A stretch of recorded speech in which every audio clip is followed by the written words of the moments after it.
Open your mind. Your mind. Your mind. Your mind.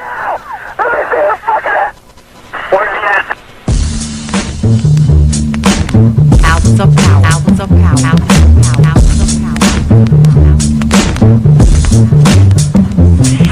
And so a community is where you control your police, you control your commerce, you control your education, you control your house. We don't control none of that. We live in a hood. Huh? Well, what about the Negroes that get out? Oh, well, see, my cousin, they say he's a multi-millionaire, almost at $1 billion. Three PhDs, working on 2 more. Driving down the street in Chicago in his Rolls Royce, enjoying himself, and he hears these sirens and looks in the mirror and sees this cop car flashing lights. He squeezed the steering wheel, man. Heart beats fast. Because he knows the price of a Negro, what it could be. And then when that cop car passed him by, he said, thank God he wasn't after you in the first place, Paul. That Negro thing you can't get away from. It's universal. They wasn't coming after you. With all your millions, with your Rolls Royce, with your PhD, didn't help.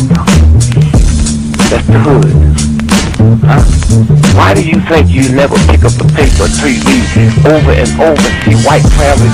You think of the thousands of black cops in America. Why don't you see white families crying as black cops shot my loved one 42 times in the back of the head? Why do you think black cops are that? Think they're more spiritual? Think they're better? No!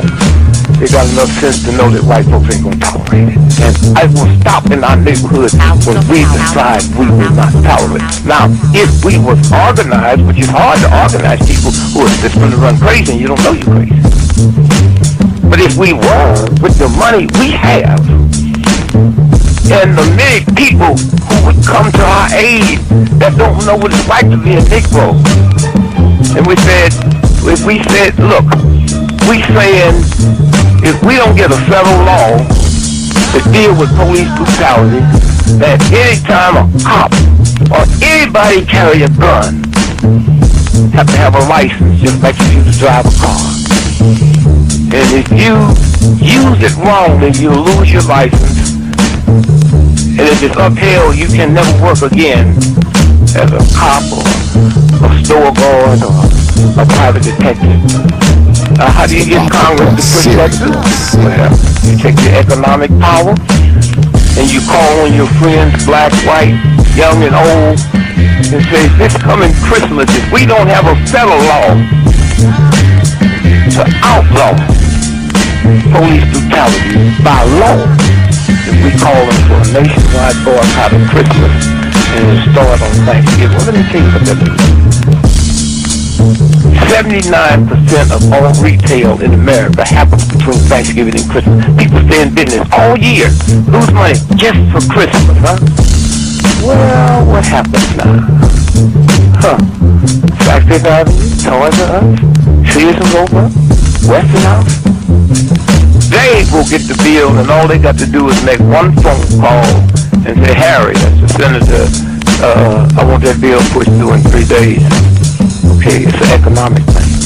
It's that simple. But we have the power, but the system has wiped us out so bad. Albums of power. Albums of power. Albums of power. San Antonio, Lincoln 6. Go ahead. Clear suspect down, 10-4. That's 10-4. The officer is code 4. We have one suspect that's been shot. Open your mind. Your mind. Your mind. Your mind. And peace, folks, and welcome back to another edition of the Proper Thought series right here on the old T.P.O.T YouTube page. I'm your host, X, of course, but you knew that already. That's why you are here. But yeah, tonight, special show tonight. I've been looking forward to having this brother on. It's going to be good. Of course, I got My man, Wacky World of TV will be on tonight. And we're going to chop it up a little something, man, and probably hurt a few feelings, but that's all right, too. But before we get started, y'all know we always start the show with thanking you good folks who hang out there and you good folks who hang out in here, because you don't have to do it. You don't have to watch these damn streams. You don't have to like them. You don't have to subscribe. And you definitely don't have to drop your hard-earned coins on this platform like Lady George just did. I appreciate that, Lady George. Look, the show ain't even started, and y'all dropping coins already. But yeah, you don't have to do it. You don't, but you choose to do it. And I want y'all good folks to know, man, that it humbles me. It honors me. I'm appreciative, man. I'm thankful. I'm grateful for all you good folks, man. And like I always say, I don't take you good folks lightly. I never have, and I never will. And I want you to know, man, that I'm appreciative of all of y'all, man. And I'm thankful. All right. All right. So let's get at it. Appreciate that $10 super chat, Lady George. Yeah, we got brother Wacky World of TV, Wacky World of Old TV, my bad, will be up in here tonight. But before we get started, I gotta hit y'all in the head with some programming notes, because I got a lot of shit on deck and I want to share it with y'all. Now, tomorrow, very important show tomorrow, y'all. Tomorrow, I'm going to have a lady by the name of Rhonda Dixon, Esquire, will be here tomorrow. And she's an attorney. She's been practicing law for about 30 years. And she's going to get up here, man, and give y'all some good tips, man, about dealing with the police, make you aware of some rights that you may not be aware of, and some laws that you may not be aware of. She's also going to be up here talking about cannabis rights, and she's going to be talking about the effects of law versus democracy when it comes to black and brown men. So you don't want to miss it. She'll be here tomorrow, 9:30 p.m. Eastern time. Rhonda Dixon is her name. And this lady got a story to tell, man. And she's done a lot of great work, man, and helped out a lot of brothers with what she do. And she will be here tomorrow night. Then Thursday, we'll be doing a little something called, I call it The Reckoning. But it's titled as incorrect espousals of obsessed interlocutors.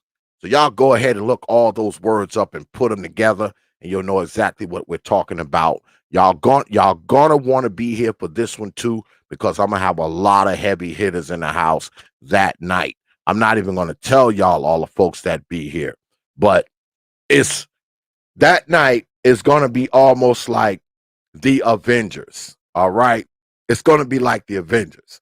That's how many heavy hitters gonna be in the house Thursday night. So you want to be here Thursday.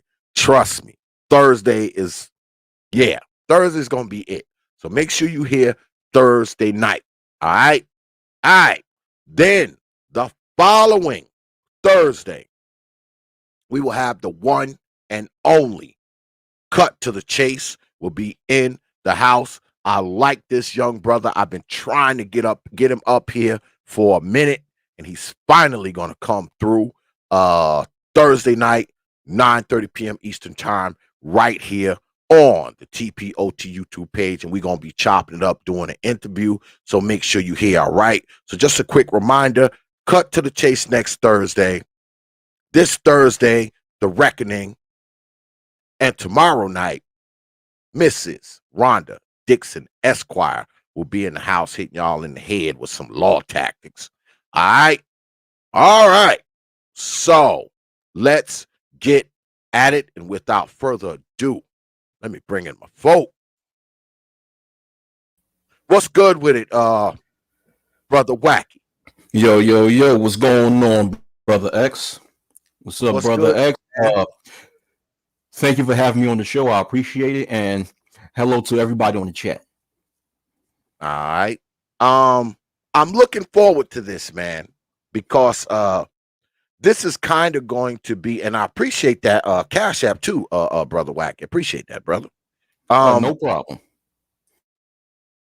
I wanted to get you on here because you being on here is going to be somewhat of a segue into Thursday night's show, because I know that you've been in this space a very long time. You've seen people come and go. You've seen the good, the bad, and the ugly. So first and foremost, let's get right into it. How long you been on YouTube? I've been on YouTube since July of 2007, which would be almost 14 years that I was making content on YouTube. Now, I've actually been on YouTube since 2005. Okay. Like when, during that's maybe the inception of YouTube, but I started making content in 2007. As I stated, the summer of 2007, in which I had my first YouTube channel alongside an old friend of mine called the O&J Show. And in that, we were showing our asses like usual. I mean, we made so many people mad that after 2 months, we got flagged out of YouTube. So afterwards, I went solo on my own and created my first Wacky World of O channel. And eventually that ended up getting flagged in the summer of 2012. Thus, now this Wacky World of O TV channel is my third channel out of being flagged. So to answer your question, it's been about 13 and a half years since I've been a content creator on YouTube.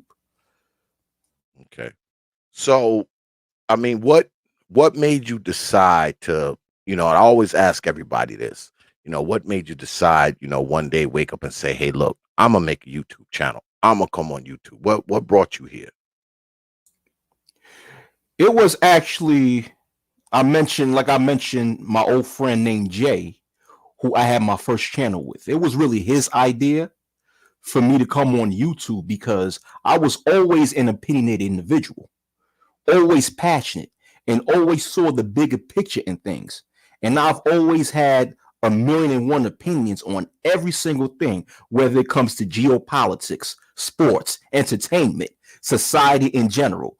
So my friend Jay at the time, he said, yo, you got to go on YouTube. He said, he let me know. He said, listen, the things that you have to say, you could, let the world hear it on YouTube. It never crossed my mind at that time. Although I was on YouTube and watching videos since 2005, it just never crossed my mind to make videos until my friend Jay, he encouraged me. He said, listen, people got to hear you. People would love to hear you. I said, all right, fine. And like I said before, we came on YouTube together and did what was called the O&J Show. And like I said, that didn't last for too long. It got flagged off, and then I came out with my first solo channel. But ultimately, what made me come onto YouTube was, like I said before, my friend named Jay, who encouraged me to come on YouTube. And ever since then, I've been here. So you've been here a long time. I mean, not longer than probably most of the people that I know, and definitely longer than my ass. Brother, sorry to interrupt, brother. I was 22 when I first came onto YouTube. I'm now 36. Wow. I basically grew up. I basically grew up being a content creator on here. That's fun. All right. Yeah. All right. So you've been on YouTube, way before a lot of us, because a lot of us, we probably just came here like, 2010, 11. I mean, I didn't even start catching the interest in YouTube till like 2012, I think, or somewhere in there. So you've been here a long time. So what do you think about YouTube now as opposed to how it was back then when you first came on YouTube? Okay, as far as YouTube, the entire site, or just the sphere within YouTube? Yeah, we could either one or both. Either one you want to talk about. Okay, as far as the site is concerned, YouTube overall as the website, of course, it got more advanced.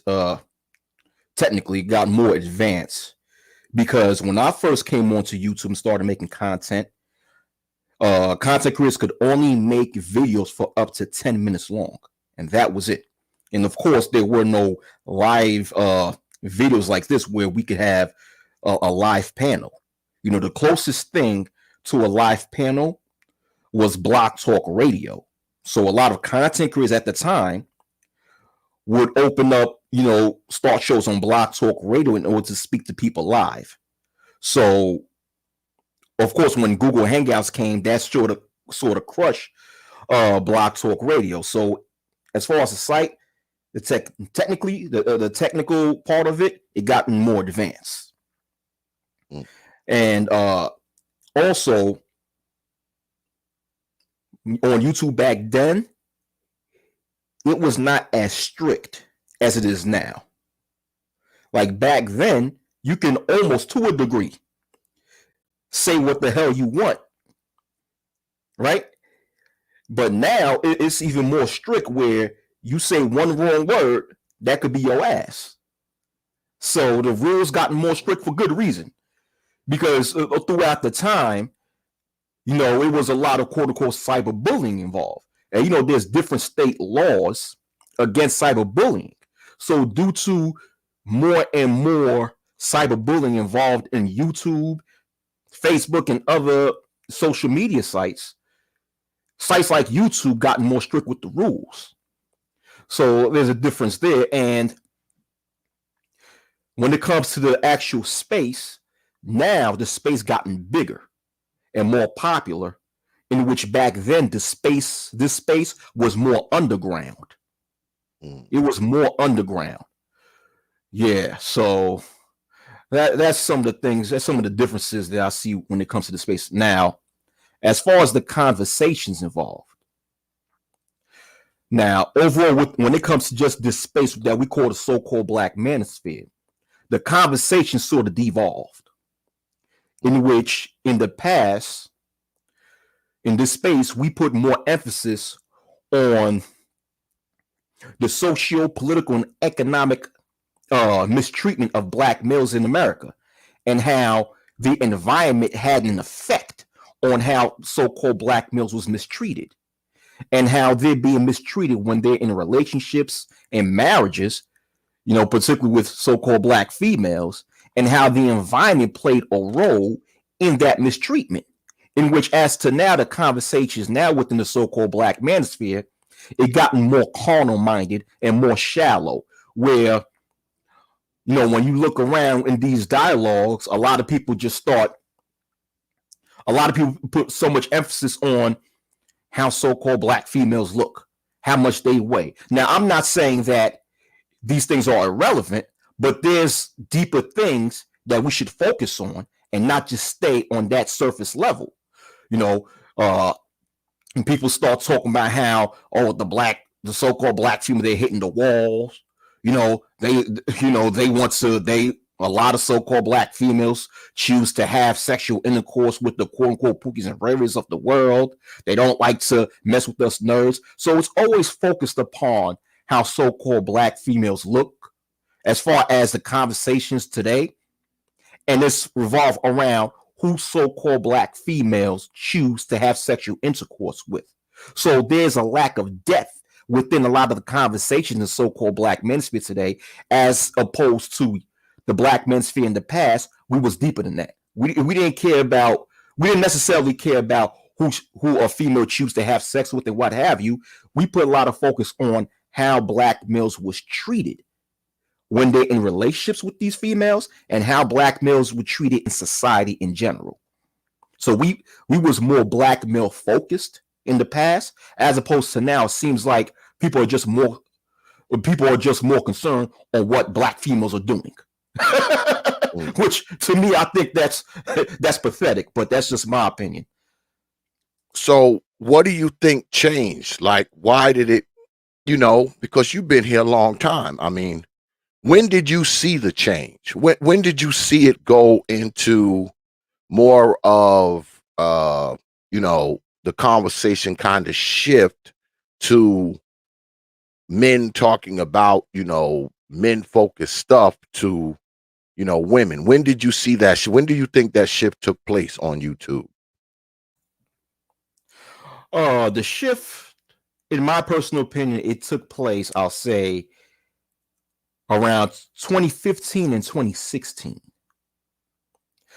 because a few things happened around that time. First, in 2014, a website called generationx.net became defunct. And that website, and I spoke about it in one of my videos, that website was an alternative video streaming site. It was an alternative to YouTube that a lot of black content creators from the 1.0 era went to, as opposed to YouTube, being that a lot of people from the 1.0 era was flagged off of YouTube. So when generationx.net got defunct, a lot of people from Black Manosphere 1.0 did not come back onto YouTube. And some of them, like myself, just took a break from YouTube and focused on our things that we need to rearrange our lives. So therefore, it had a lack of direction. And from then on, you had other content creators that came in. And these other content creators, in my personal opinion, followed the model of Tommy Sotomayor and started focusing on black females, this, black females, that, what black females are doing, who they have sex with, how they look like, how much they weigh. So from then on, 2015, 2016, that's when I saw that shift in the conversation. And not to add, especially. Go ahead. Well, no, go ahead. You got it. Go ahead. I know I'm sort of long-winded, but I'm giving some, around 2015, 2016 too. That's when Donald Trump was running for president.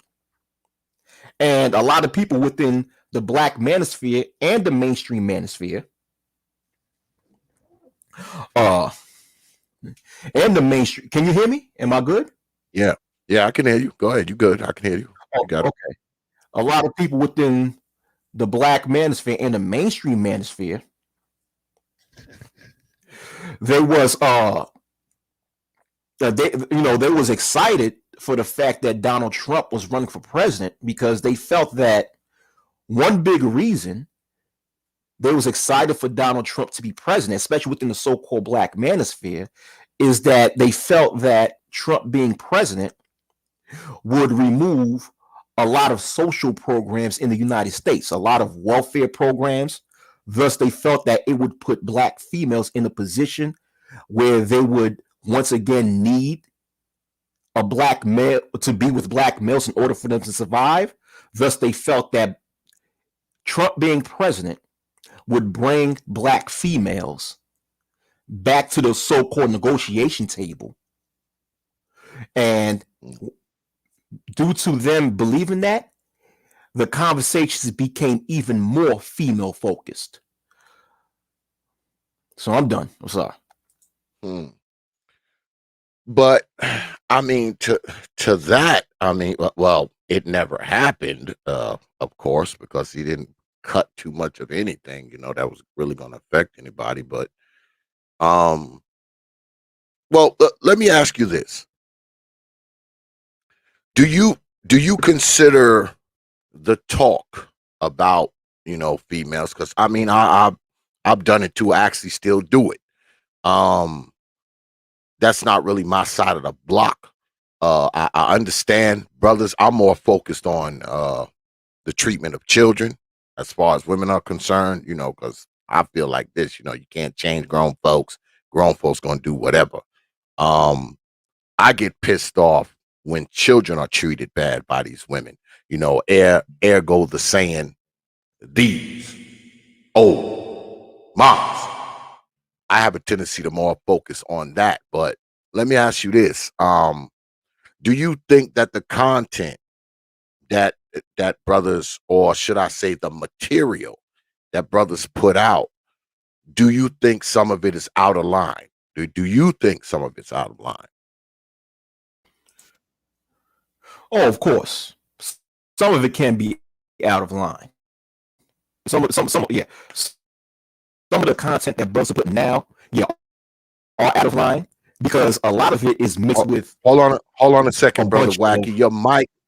Your mic is like going in and out, then you speeding up, and then you know, slowing down, and then it's I don't know what it's doing over there, but it's like you speeding up, and then it's going in and out too. So I don't know, maybe you're in a bad area, or I don't know. That's what's happening over there. You might have to drop down and come back in because you're going in and out, Yeah. and then your mic's like speeding up. You know, something's going on Oh, over there. oh, damn. Because Okay. I All want to right. be able to hear you. All right, so you might Yeah. want to All right. drop down and come back up. Yeah, I'm going to drop down and I'm come back up on another device. So, all right. I'll be right back. All right. Yeah, while we waiting for brother Wacky to go out and come back in, y'all go ahead, man, hit that damn like button, because if you don't, I will haunt your black ass mama in her dreams. Ah, Super Sly said you better. You better before Cooter show up. Yeah, right.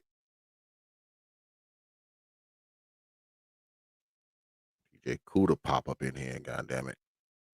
Yeah, but it's good to hear some of this history, man, because like I was telling brother Wacky while we wait for him to come back. I mean, shit, I just started like getting interested in YouTube, like I don't know, 2012. And that's only because I worked for a radio station at the time, and we did shit on YouTube and all that kind of stuff. I was never really a YouTube person, to be honest. I mean, and far as being on YouTube, I didn't start coming on YouTube till like 2015, like the end of 2015, because I used to I used to manage the radio station's YouTube page and Twitter and all that stuff. So in 2015, I decided to make my own and get up here and just talk some shit to y'all, you know. But hey, what's good, brother? DE, I see you up there, brother. Yeah, I mean, I've only been fucking around on YouTube for about 5, 6 years, so I definitely don't go back as far as him. He said he's been on YouTube since 2005. I mean, that's a long damn time, goddammit. That's a long time to be on YouTube. So I know he's seen a lot of stuff come in and out of here, man. And he's watched this shit change and adjust and evolve, because I don't think back then there definitely was no live streaming and all that kind of shit. I think back in those days it was more of people's cats, playing the ukulele, and the dog on a surfboard. It's more of that shit. It definitely wasn't the stuff that you see up here now. Yeah, I know, brother Obadiah, he is. All right. Can you Brother hear me? Wacky, you back? Hello? Yeah, I'm back. Can you hear me? All right. Yeah, I can hear you now. Loud and clear, man. Loud and clear. All right. All right. No, Okay. what I was just telling the folks is that you've been around here a long, long time. You go all the way back to 2005. That probably predates most of us as far as this YouTube shit is concerned. And you've seen it grow, you've seen it change, you've seen it adapt, you've seen it evolve, all of that kind of shit. But let me ask you this. You said that a lot of us, before you dropped off, a lot of us are out of line as far as how we talk about the women, and things that are related to women and all that kind of stuff. Do you think women should be around the quote unquote male channels? Should women be around them?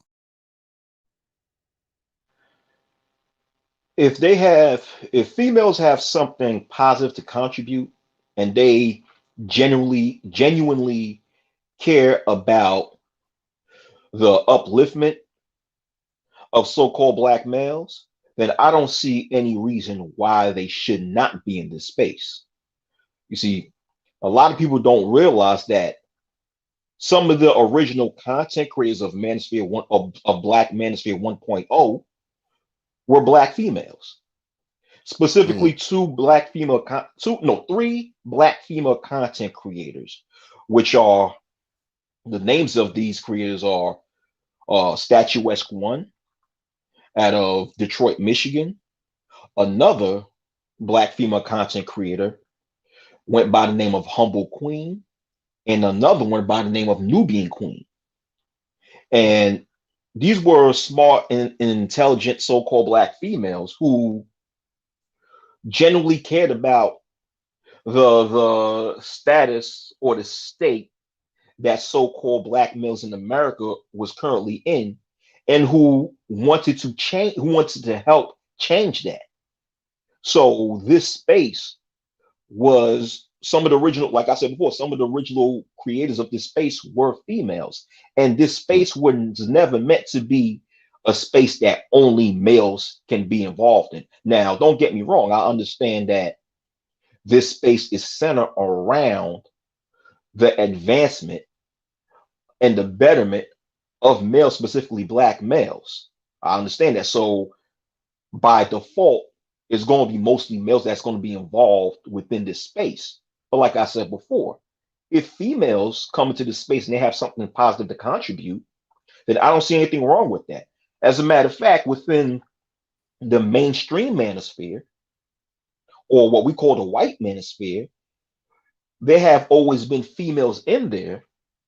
And some of these females have been involved in helping to bail men, especially Black men, out of prisons, or excuse me, or out of jail, who have been falsely accused of sex crimes.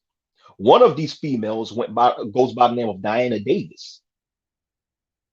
You know, she's been involved in actually bailing out men, black males, Caucasian males, all males out of jail, if it's proven that they've been falsely accused of sex crimes. So what I'm trying, and also not just her, but another one, a Hispanic lady. Her last name is Garcia. I forgot her first name. Her last name is Garcia, but her too have been involved in bailing men, Black males, Caucasian males, and what have you, out of jail if they've been falsely accused of sex crimes. So imagine if the entire space, whether it's the Black manosphere or the mainstream manosphere, had the power to say no females can get involved in this space. mm, Now that means that people like Diana Davidson and the other female, her last name is Garcia, I forgot her first name. That means these females who are willing to put in their hard-earned money and hard-earned time to bail men out of jail will not be involved, which will ultimately hurt men. All right. So my thing is, when it comes to who can be involved in this space, it has nothing to do with gender. What it has to do with, what it should have something to do with, is your message and what positive things that you bring to the table to help the upliftment of so-called Black males. mm. So if I heard you correctly, Brother Wacky, you said that some of the beginnings of this, that it was some females who actually were part of the start of it, the start of the spear. Is that what you? Correct. Okay. Okay. Correct. Correct. Wow. So some of these males today who saying that females shouldn't be allowed in this space wouldn't even have a voice if it wasn't for some of these females that I named that created the space. So some of these Wow. females have created the space for so you and for so a lot of people today can have a voice. So to sit down and say they shouldn't be allowed, it's like when I hear that, I start laughing. I start laughing, and it goes to show that they don't know the history of this space, in which a lot of people don't know the history, which is not their fault. They haven't been here as long as I have. But that's why I had to enlighten people on this. Wow. So back then, back, you know, when you're talking about, these ladies who kind of created this space, I mean, did they call it the sphere? Did they call it the manosphere? Did they call it, was that what it was? Or was it women up there talking, I guess, on behalf of the brothers? And it just kind of evolved into, the quote unquote manosphere space, the sphere, the sector. Did it evolve into that, or was that what it was called per se? Well, it was back then. It was never called the manosphere. The manosphere is a term that was created by males like Paul Elam and others to name their mainstream manosphere. And then, but at that time, it was not necessarily called the manosphere. It was just called Black YouTube. It was just referred as the black side of YouTube or Black YouTube or the black sector of YouTube. And Mm, so we never called it the space. I mean, we never called it the sphere. I mean, it initially there was a label given to the space that we were specifically in, but there's a story behind that in which I mentioned in one of my videos. There's content created by the name of Soul and Black, right? And he's also an instrumental part of the creation of this space. And T.P.O.T, I would give you this, I'm going to give you this guy's information for so you okay. can interview him one day because he should be interviewed also. Okay. Uh, he created a label called the BMCC, which is an acronym that stands for the Black Male Collective Consciousness. That was the label that he wanted to call the space. And at that time, Soul and Black was a very popular content creator in the space at that time. Mm, So, and he had an idea to create an online editorial, sort of like what O'Shea have with the Negro Manosphere today. Now, I'm going back to 2008 and 2009. So this idea was already thought of back in '08 and '09, where Soul and Black, like I said, he wants to create an online editorial, but then also make it a grassroots organization for so we could take things out into the real world and actually get involved in legislation and politics to help change laws within our local area and state or in the state level or maybe even in the federal level to help change laws that would benefit and help males, especially so-called black males. So he wanted to call the sphere the BMCC, the Black Male Collective Consciousness, which I thought was a very good idea. I co-signed that. But unfortunately, what happened around that time is that since Soul and Black was very popular on YouTube at that time, a lot of other black male content creators was jealous of his fame. So they sort of set up like what was called what I consider to be a coup d'etat, in which the people that was jealous of him was able to garner enough people to go against Soul and Black. Therefore, they disagreed with calling the space the BMCC. So the so Soul and Black's idea never had success because a lot of people just did not want to actually get involved in it, which was unfortunate. Yeah, so when it comes to was it called the space at that? Nah, it was never called the sphere or the manosphere at that time. It was not until around 2015 and 2016 that Angry Man, the Angry Man that you guys refer to him as, or the street conservative, when he came onto YouTube, he was first, to my belief, was first involved in the mainstream manosphere. Him, O'Shea Duke Jackson, BGS Ibmore, and Obsidian was involved in the mainstream manosphere. And they even wrote in the website called themanosphere.com. They end up splitting from the mainstream manosphere and came to our space that always existed since 2008. And when they came to our space, Angry Man became popular and he created the label, the Black Manosphere. And everyone else at that time co-signed with him and agreed and loved the title, loved the label, and that's when the name the Black Manosphere became the official label of this space. 2015, 2016. Well, 2015, I'll say. Wow. Because I'm getting a history lesson right now, and but all full disclosure, that's when I started talking to a lot of the guys, who are now, they're big now, but I talked to these guys back when I was in radio. I interviewed them, back in 2014, 2015, 2016. I interviewed these guys on my radio show. And shit, back then they weren't even really calling it the quote unquote manosphere back then, but they were all kind of aligned, and it was considered a space, because everybody knew who everybody else was. And I tell people all the time, I mean, shit, man, I've been around these guys a long time because, I met a lot of them through my radio show, before I was even on YouTube. You know what I'm saying? I didn't even have a YouTube page, back then at all. And it's good to see how it has grown and changed. But let me ask you this. Did you ever see it turning to what it is now?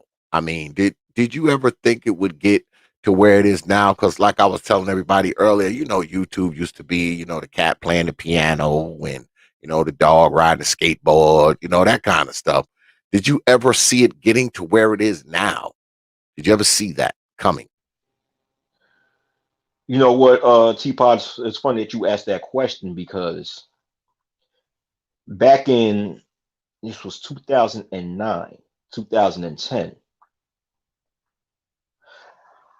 I said at that time, you didn't have as many so-called black people who claimed to be woke or red pilled at that time, which is why I stated before that this space earlier on was real underground. But in 2009, I was on someone's Block Talk. I think I was on Soul and Black's Block Talk Radio. No, no, excuse me. I'm sorry. I was on Jason Black's show, and I stated, uh, I predicted. I said, listen, something's going to happen when so-called black people in the United States will wake up by the masses. And the way that they're going to wake up is through a lot of tragedy that will happen to them. And through this, is going to be more people that's going to be awakened, and there's going to be more people that's going to enter into this space. So back in 2009, I did predict that. So I saw it coming because back then I knew that we were groundbreaking back then. Us as what we call the Manosphere 1.0 generation, we was groundbreaking. And when it comes to anything that's groundbreaking, within the first few years, it'll be unpopular. Anything that's groundbreaking, it becomes unpopular in its beginning phases. But then through things that happen within the environment, more and more people will catch on to this groundbreaking thing, and it'll become more and more popular. So I knew that this space was going to end up being that way, but what I didn't see was what I'll say, a de-evolution of the type of dialogues that we would have. I thought we would see an even bigger evolution of the dialogues that we was having, you know, as far as back then. I thought by now the conversations would even evolve even more, in which unfortunately it didn't for the most part. Hmm. So now that we're here where we are, because now we're here. So what do you think? What do you think the next move is? I mean, what do you think it's going to turn into from here? I mean, What do you see coming? Being that you've been around so long, like what do you see in the next 5 years, 10 years, as far as YouTube is concerned? As far as YouTube, ultimately, as far as YouTube as a site, as the entire website is concerned, what I see with YouTube as far as the entire website, that it's going to more than likely compete with Netflix because it's going to be YouTube, or YouTube is already involved. When you see YouTube Red, they're already involved in having television stations in which you could watch on YouTube. But I think YouTube as a site is going to head more towards that direction. And it's going to be yeah, as far as the site, but as far as the space is concerned, the so-called black manosphere as we see it, what I predict, Teapot, honestly, and it's a very grim. I think it's going to be a very grim future for the so-called black manosphere, because what I eventually see is someone or a few people ending up in jail by doing something stupid. Because when you see these so-called YouTube beefs happening every dang day, it's going to be a matter of time until some mindless individual would do something stupid. And this already has happened before in this space. It already has happened. You know, people could research a female named Asia McGowan. Yeah, so, and I think something like that is going to happen again, because I just don't see a lot of content creators on here, you know, being wise and being smart when it comes to actually getting together to do something productive. I think somebody's going to do something stupid and they'll end up going to jail, which will cause more stricter stipulations Hmm. on here that's going to actually cause a lot of people to be turned off and get out of YouTube. I think what I really actually see is people leaving YouTube and crossing over to other websites such as BitChute, possibly what's that? What's that? There's that other website. It's called Black something TV. Wow, I forgot the name of that website. But Okay. I just see a lot of black content creators over here is going to cross over to other sites, because this site is going to get more and more strict, because people right now are going a little bit too far when it comes to the doxing, when it comes to the trolling, when it comes to the, you know, so quote unquote cyberbullying. There's people right now in this space that's just taking things too far, especially when it comes to the males being hostile towards the females on YouTube. You know, I'm not trying to sound like no simp, but I'm just saying is that we live in a world that's gynocentric, where the world is more empathetic to the female. So whenever there's a situation where there's conflict between the male and the female, for the most part, automatically the female is going to be seen as a victim.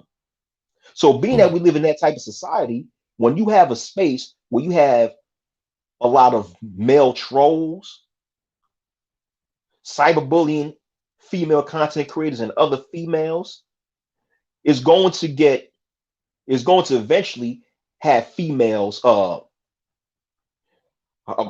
a lawyer, which happened before, and going after a lot of these males, and eventually going after the corporate headquarters of YouTube and reporting it, which will force YouTube or Google.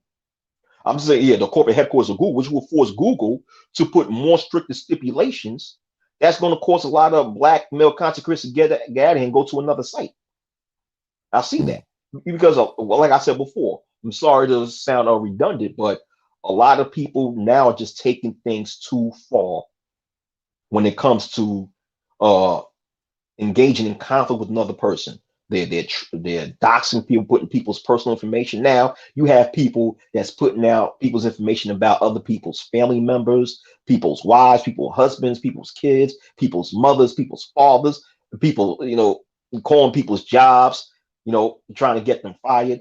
That's going too far. Eventually, some this something like this, if it keeps going, it'll lead to something bloody and violent, because eventually you can only push someone so far until they become violent.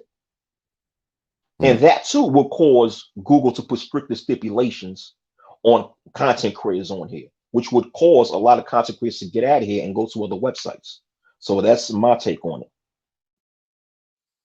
Yeah, because I mean, and you don't even necessarily have to be a person that's doing it. Because, when you talk about the people that I know I'm around and the people that I deal with, they don't involve themselves with that kind of nonsense. But, you got people out there who do it. And shout out to brother GMB. Salute, brother GMB, for he says, salute, brother X. Hashtag men first. Appreciate you, brother. Appreciate that $20 super chat. And my man, brother Taylor, with the $10 super chat. He says free speech Avenger used to be Black Avenger. Odyssey BitChute uploads are slow, press view, fast upload. A lot of us are on those already, and guess what? I had to block the same 4 trolls. Yeah, because see, what they'll do is they'll just follow you to the other goddamn stuff. But what I'm about to say is, you got people who do this stuff, brother Wacky. And what happens is it trickles over to the rest of us. Because see, like you said, if someone gets hurt or something happened to somebody, and even though people on, the quote unquote different sectors, I'm getting so tired of that word, but people in different areas of YouTube, they will suffer too, even though they aren't even part of that quote unquote, area of YouTube. But if somebody mess around and get hurt or shot or stabbed or something like that, everybody's gonna suffer, especially if they can link it to whatever went on YouTube. You know what I'm saying? If they can link whatever's going on to YouTube, and somebody mess around and get hurt or something like that, ultimately everybody's going to suffer, man. Ultimately, even the people who don't have shit to do with it, they're going to suffer because they're getting tighter and tighter and tighter on this YouTube shit. They're getting more stringent. There's more and more stuff you cannot do, more and more stuff you cannot say, more and more stuff that I tried to type a certain word into somebody's super chat, and they won't even let you do that. And people complain about the bot that I have in my chat room. Shit, my bot ain't nothing compared to the fucking YouTube bot. All right? Nothing. I mean, it's like it's almost like where YouTube is now. That people are always watching. And I'm not talking about the people that are in our chat rooms or, the people who are watching us on their iPhones and their computers. I'm talking about YouTube itself is always watching. You know what I'm saying? They're always watching. And they never watched like this before. I mean, there's not too many of us on here who haven't had a strike, who haven't had a video taken down, who haven't been demonetized for something stupid. So I mean, this is where it is now. So I don't know if brothers are going to learn to tone it down, change their message, or like you said, leave the space altogether. Because I know me. If it gets to the point where I can't say the stuff I want to say, man, I don't think I want to be on here anymore. I mean, I don't feel like I want to have to necessarily be politically correct all the time, and not throw a few cuss words up in there from time to time. If I gotta shape myself into this person that's always constantly mindful of what I say and what I put up, I don't think I want to be on this shit either.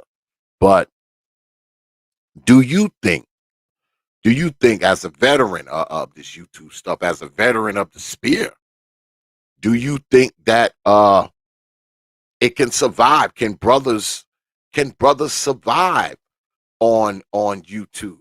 are we going to have to start to contort ourselves a certain way to avoid the the the algorithm slash YouTube police slash Google mods? I mean, can we survive?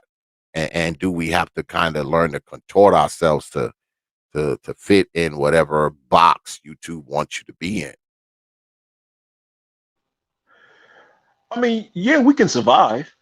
I mean, YouTube has gotten even more stricken compared to when I first started, and we just got even bigger as a space. So the brothers can survive. It's just that we have to learn how to not take things too far. That's the problem. You have brothers on here, whether they're a content creator or not a content creator, who take things a little bit too far. Like I said, with the cyberbullying, the harassment, the trolling, the doxing, the threats. You know, uh, as long as we don't take things too far, we can survive it. We can survive it. And it's funny, Teapot, because early on you made the point about how if something happens, if something violent happens, and investigators do their investigations and see that it stemmed from something that happened on YouTube, that it can hurt the rest of the people that's involved in the sector that is affiliated with said content creator or whoever involved in a certain crime. And this happened before, which is why earlier I tell people to research a black female called Asia McGowan. Have you ever heard of Asia McGowan, Teapot? Yes, I've heard the name. I've heard the name. Okay, yeah. For those that heard, some people heard the name, some people haven't. So for those who haven't heard of who Asia McGowan is, Asia McGowan was a black female content creator from Detroit, Michigan. She was pretty young. I think she was 19 at the time. I think 19 or 20 at the time. And in 2008, she was murdered by another content creator.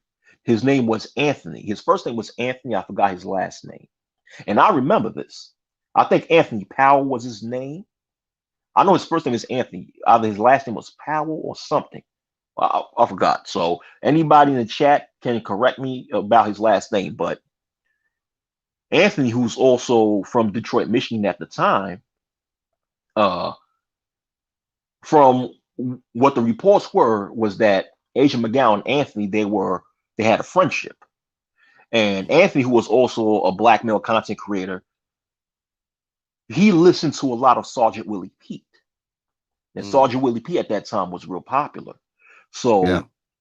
what eventually happened is that Anthony, he actually went to Asia McGowan's college to see Asia McGowan, shot and killed her, and then he killed himself. So, like I said before, after the whole killing, investigators found out that Anthony watched a lot of Sergeant Willie Pete. Now, Sergeant Willie Pete, he does a lot of things of shock value. So when he did that, as a result of him doing that, you had a lot of so-called black females also who was upset at the content that the 1.0 brothers was putting out. So they teamed up with a bunch of racist white supremacists who was also upset at the type of content that the 1.0 brothers was doing. And they teamed up with Google to get a lot of accounts suspended and blocked by claiming that we're radicals and that what we do had an effect on what Anthony Powell did to Asia McGowan. So what I'm trying to say is that when you take things to, and I'm not saying that Sergeant Willie Pete had something to do with Anthony Powell murdering Asia McGowan. 9 times out of 10, Sergeant Willie Pete probably didn't even know who Asia McGowan is. But what I'm saying is that when we take things too far into the extreme, us as a space, we give the opposition ammunition to hurt the whole entire space. So that's what I'm saying is that we can't take things too far, because when we take things too far, we just give the opposition more ammunition to trying to hurt the entire space. Because whenever we speak like this, whenever, as far as the space is concerned, as far as the so-called black manhood is concerned, whenever you speak on either the mistreatment of that so-called black males face in society and in relationships, unfortunately, a lot of people hate to hear that. A lot of people don't like to hear the fact that black males and males in general are being socially and systematically mistreated. Or even if you critique the bad behavior of so-called black females, a lot of people don't like to hear that.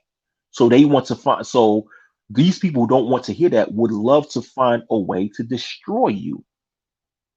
So the key is to be wise and not give these people any room to try to destroy us. But once again, if we take things too far, say things that's extreme, or do things that's extreme, like sort of doxing people, cyberbullying people, that will be the reason that the opposition would use to try to destroy us. Which is Mm, why people like myself, people like content creators like, I'm sure you heard of his name, Big J XXX, shout outs to him. mhm, People like Soul and Black, who still create content today. That's why mhm. we tell people, and even Man of Tomorrow, we tell people, listen, certain things that you brothers do in this space have to go. So that's what I have to say about that. Yeah, because I remember, vaguely, the Asia McGowan case, and she wasn't even one of those. She wasn't even one of those types. I think most of her videos were like, skits and dancing and stuff like that. And this dude that you talked about, this dude Anthony Powell, he was like kind of stalking her. If I remember correctly, I know he was stalking her, and he was he had the moniker of he hated women, and he hated atheists and also kind of nonsense, and he ended up going and think he went and killed this girl in a classroom or something like that, and then killed himself. Right, there's something like that. I'm not Yes. sure. Yes, in Yeah. her college. Yeah, yeah. Yeah, yeah, Yeah. So he went and yeah. killed in a classroom and then killed himself. I remember it vaguely, very vaguely, but I do know what you're talking about. Did you see? Because that was like in 2009, right? 2010. So Yeah, in 2008, like late okay, 2008, headed into 2009, around that time. so did you see an immediate shift after that? Like right after that? Because I know you were on here, I wasn't. Did you see somewhat of a shift on YouTube after that happened? To Asia McGowan, did you see a shift in their policies or anything like that? I didn't necessarily see a shift in the policies, not that I know of, but what I did see is two things. A, people within the space at that time was telling guys like Sergeant Willie Pete that you have to tone things down, especially when it came to a content creator by the name of Thug Titian, who's another legend and pioneer of Black Manosphere 1.0, and also eventually Soul and Black and others were trying to convince Sergeant Willie Pete to tone things down as a result of that. And also what I saw, which what I've stated before, is a lot of black male content creators from the 1.0 generation start to get their accounts flagged, which Mm, was the first flag wars within black YouTube. So that's what I saw. I didn't see really a shift within the rule change or within how people construct their content. That's but these are the only two shifts that I saw. A lot of black male content creators getting flagged, and then eventually going on to an to an alternate website called GenerationX.net, and I saw people trying to convince Sergeant with the Peaches to tone things down. So mm. which he never did. Because I used to watch. I used to watch SWP. I used to watch it back. Back in the days, and it was like some of the most. It was like some of the most radical shit I had ever heard. And I was like, "Wow!" When I was hearing it, because I was just like everybody else, because you don't hear people talk like that, in a public platform. So back in those days, listening to SWP, it was like, damn. But it was good to hear. I mean, it was good to hear because it was out of the norm. It was different from, all the other stuff that you had heard in your life and heard from your people and your aunts and uncles and all that kind of stuff. It was a different kind of conversation. And it wasn't a conversation that people were having, at least not out loud anyway. And, you know, the way things are now are somewhat like that, but I think that with the rise of media and media being so fluid, because YouTube is connected to Facebook and Facebook is connected to Twitter and Twitter is connected to IG, and it's so fluid that I think it is starting to seep into the psyche. It's starting to seep into the collective consciousness of a certain group of black men. Now, I'm of the mind that, social media is, it's a good place to exchange ideas. All right.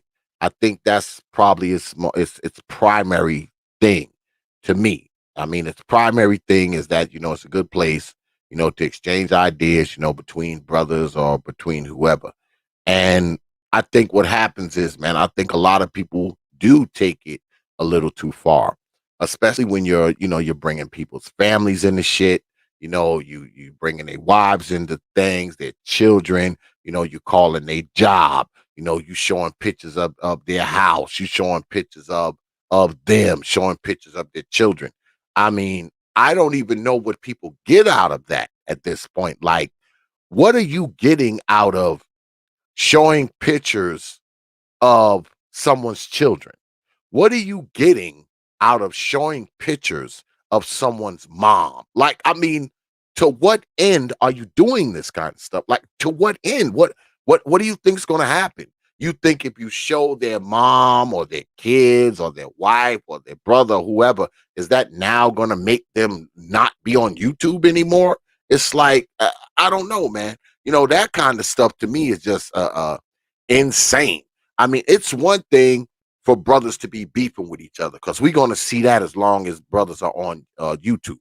I don't think it's ever going to be a time where we just totally beef free. All right, there is going to be no beef free time.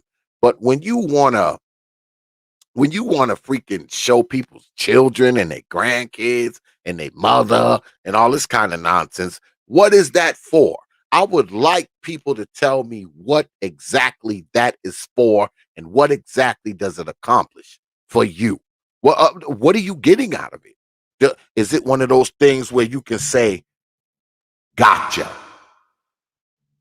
Okay, you got me. Now what? You know what I'm saying? It's like the best part of it has to be from the time you get the picture to the time you put it up on the internet, because after that the thrill is gone, right? I mean, there's nothing left. So I just think that people who do that, man, are not just out of their damn minds, man. I think they're totally freaking immature. And when you go to bringing other people in it that don't have anything to do with media, man, now you stepping across the line. And see, that is the kind of stuff that's going to end up getting people hurt. People doing that kind of shit. You know what I'm saying? And that's my fear. You mess around and you know you showing somebody babies or their grandbabies or their wife or their moms or some shit like that, and that could turn into something, man. That can turn into a very very big problem. Have you have you know? Because I know brother Nick Taylor.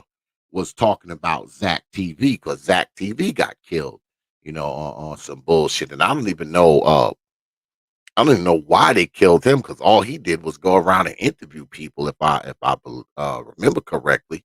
But have you known of people meeting up because of media, not necessarily YouTube, but Facebook, Twitter, whatever? Have you ever heard of any of that yourself? Oh yeah. Oh yeah. Oh yeah. And most of these stories end up resulting in something negative. Mm. As far as there's people within the 1.0 generation in this space who have told me stories about how they've met females within the space and they've met up with them and they realized that that female was batshit crazy. There's, yeah, there's even one person who, one female, okay, one male content creator I know, I'm not going to put his name out there, who met another female content creator. And they was, well, at first they were speaking. They were speaking, but I'm assuming that the male that I know was no longer interested in that female. And he started speaking to another female content creator.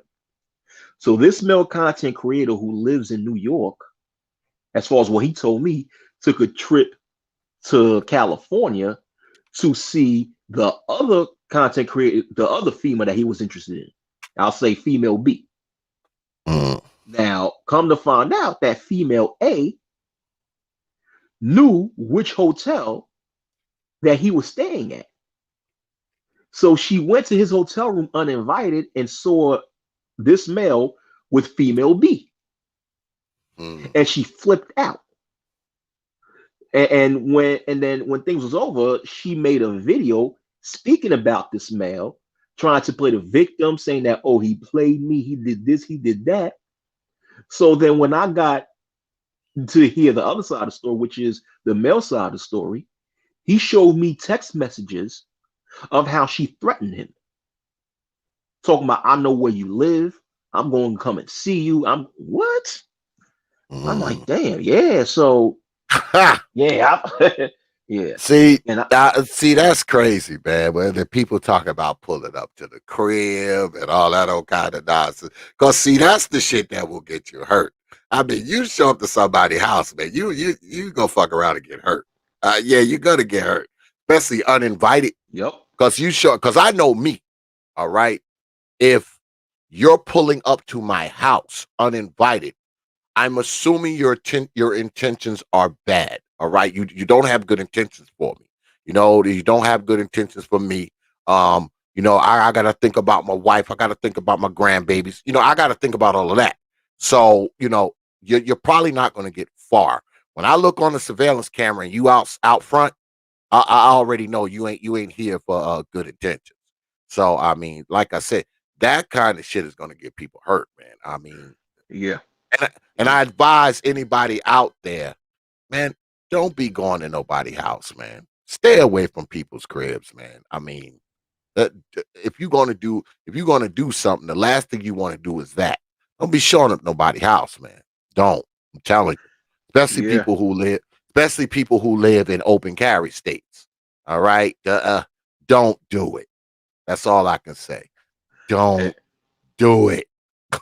Go ahead, brother Wacky. and the thing is, brother Teapot, all 50 states of these United States have something called the castle doctrine, Hmm. where it is technically legal for someone to kill you if you show up in their property uninvited. Yeah.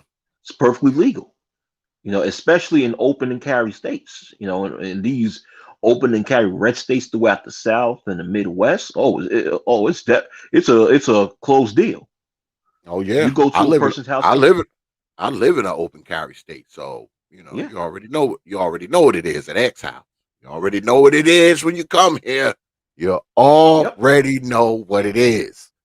You yep. already know what it is. It, So it's a done deal. It's a done deal. It's yeah, it's a done deal. But Even me, I've had people threaten to come to see me, specifically females. You know, because throughout my time on YouTube, as far as the 1.0 generation is concerned, I became real popular to the Mm, point of fact that I encountered some overly obsessed females. You know, mm, there's this one specific female. Uh, she claimed that she wanted to work with me on a project, on some documentary, because I am a professed Hebrew Israelite mhm, and been that way for almost 15 years. And she considered herself to be a Hebrew Israelite also. So she wanted to work with me as far as a documentary on the history of the of the Hebrew Israelite movement in the United States and the history of the of different organizations as far as she claimed, right? But come to find out, she was just using that as a cover up to trying to get closer to me. oh yeah, But she want yeah, she wanted to work with you, all right. yeah, yeah, she wanted to work with me, and then we exchanged numbers to speak. And one day, I guess one day she called me, and I was sleeping. When I'm asleep, I don't hear the phone ring. I'm sleeping. Mhm. So when I woke up, I saw it was a couple of missed calls from her. So I called her back, and this female had the nerve to get upset and said, "Oh, how come you was ignoring my calls?" I said, "I didn't ignore your calls. I was asleep." And then she then told me, she said, "Oh, don't ignore my calls again. If you do, I'm gonna come to where you at." I said, "What?" I said, "Listen, if you come to where I'm at, I got something special for you. Ain't gonna be what you wanted. It's gonna be something else." I don't play that with threats. Yeah, yeah. Yeah. So I had to See cut what her off. She you was see what batshit. brother you see what brother Iman said. He said she was trying to get them draws. Yeah. She was trying to get them drawers, and then she would have got a foot up in her ass, looking for some drawers, you know. But I had to cut her off quick because she was insane. And I remember it just ended with me just telling her, "Listen, delete my number. I don't want to speak to you anymore. You're starting to become a stalker." Man, she was still trying to get in contact with me. I'm like, God damn, this chick is crazy. You know, from then on, I learned that, listen, these females on the internet are insane. Stay as far from as possible. Yeah. Well, do you think, brother Wacky, that the internet and media and all this kind of crap, do you think that it's emboldened people? Because I think people, because we were talking about, showing pictures of people's family and all this kind of nonsense. If you go back before the time of, media being what it is now, I mean, you couldn't imagine a person, especially a person you do not know, because let's be frank here. Most of us, we don't know each other in real life. We just see each other's avatar and shit and hear each other's voices. You couldn't imagine going back before the time of internet and media and stuff, that someone would like have, get their hands on like pictures of your children and just go to the club and start handing them out, or get their hands on photos of like your wife or your mom and be handing them out in the barber shop. You couldn't imagine you couldn't imagine anyone doing that. But now people will do it. They will put those pictures on their Facebook. They will put those pictures on their YouTube. They will put those pictures on their Instagram or whatever they had. So I think media has emboldened people to do some crazy damn stuff they would have never done before. What do you think? What I think, I don't think that social media emboldened people to do it. I think that social media has given uh sociopaths, narcissists, and just people that just downright insane and access to communicate with people from all over the world. Mm. You know, the thing is, a lot of people who are disabled, just check this out. A lot of people who are officially deemed as disabled do not work. Some of Mm. them do. I'm not saying some do, but there's some people who don't work and they're at home collecting SSD, Mhm. which which I'm not trying to poke fun of people that live that way because hey, listen, if someone's if someone is disabled, whether mentally or physically, to the point that they are unable to keep a full-time job, then hey, there's nothing wrong with going and collecting SSD, whatever. But what that has done to a lot of people who are in that situation, it puts them in a situation where they're home all day, all night. Mm. So a lot of them don't really have a life outside of their homes. They don't really have a social life or social interactions, or place that they go to outside of their home. So their only social interaction is online. So a Mm. lot of them are at home online all day. And a lot of these people are mentally ill.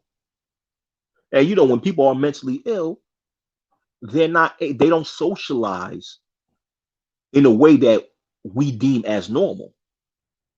Mm. And these are the people who are out here communicating with everybody on here. A lot of them create content and they have all that time. So these are the Well, people, for the most part, is doing the crazy shit, in my if opinion. if they're able to stay home and manage their bills and shit like that, goddamn SSD must be giving them a lot of damn money. I mean, if they're able to just be home and still pay the lights and the water and the gas and buy food and obviously pay for the internet and shit like that, so they must be getting a lot of damn money from damn SSD. Yeah, You know, they must be getting a big ass check, man, if they're able to just stay home and shit.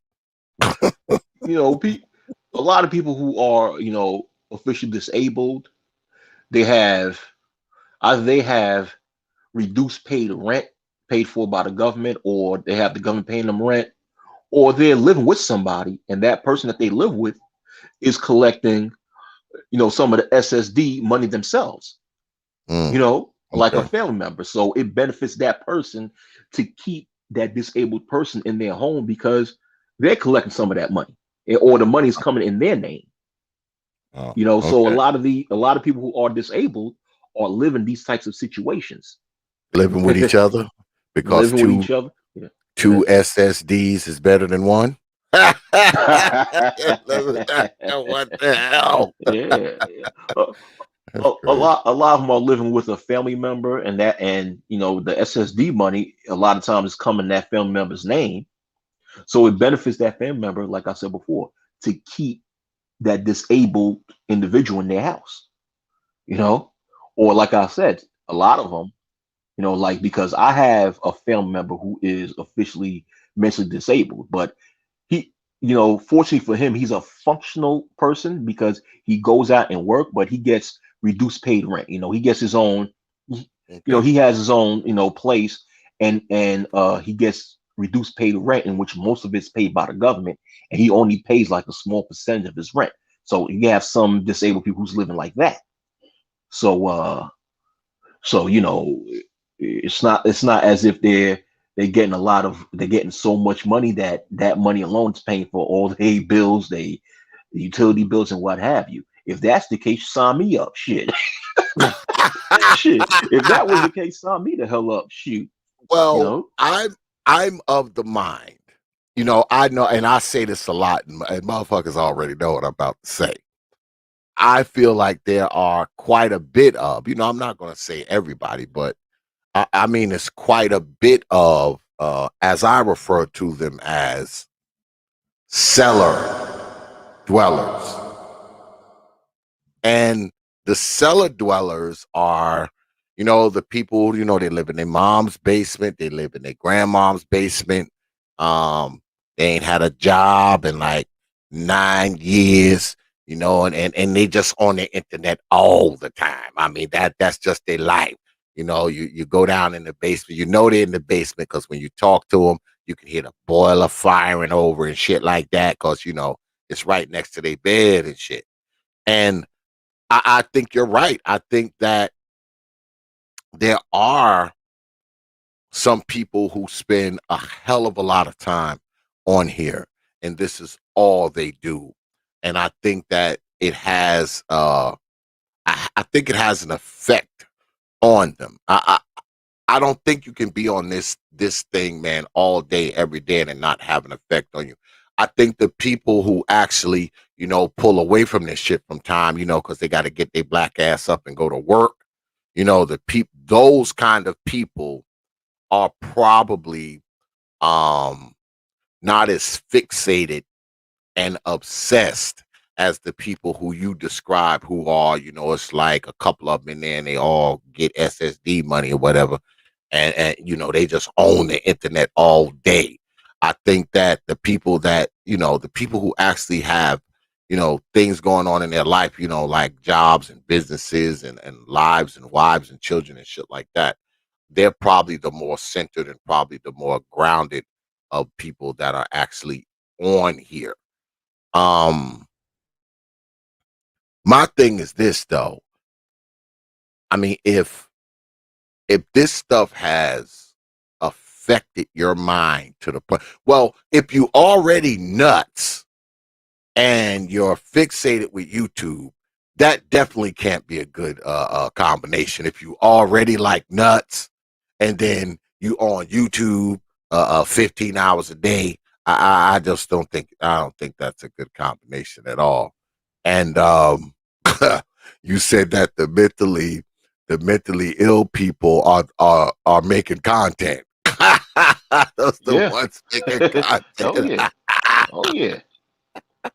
Yeah. And sometimes you could tell that something's wrong with them just by what they say.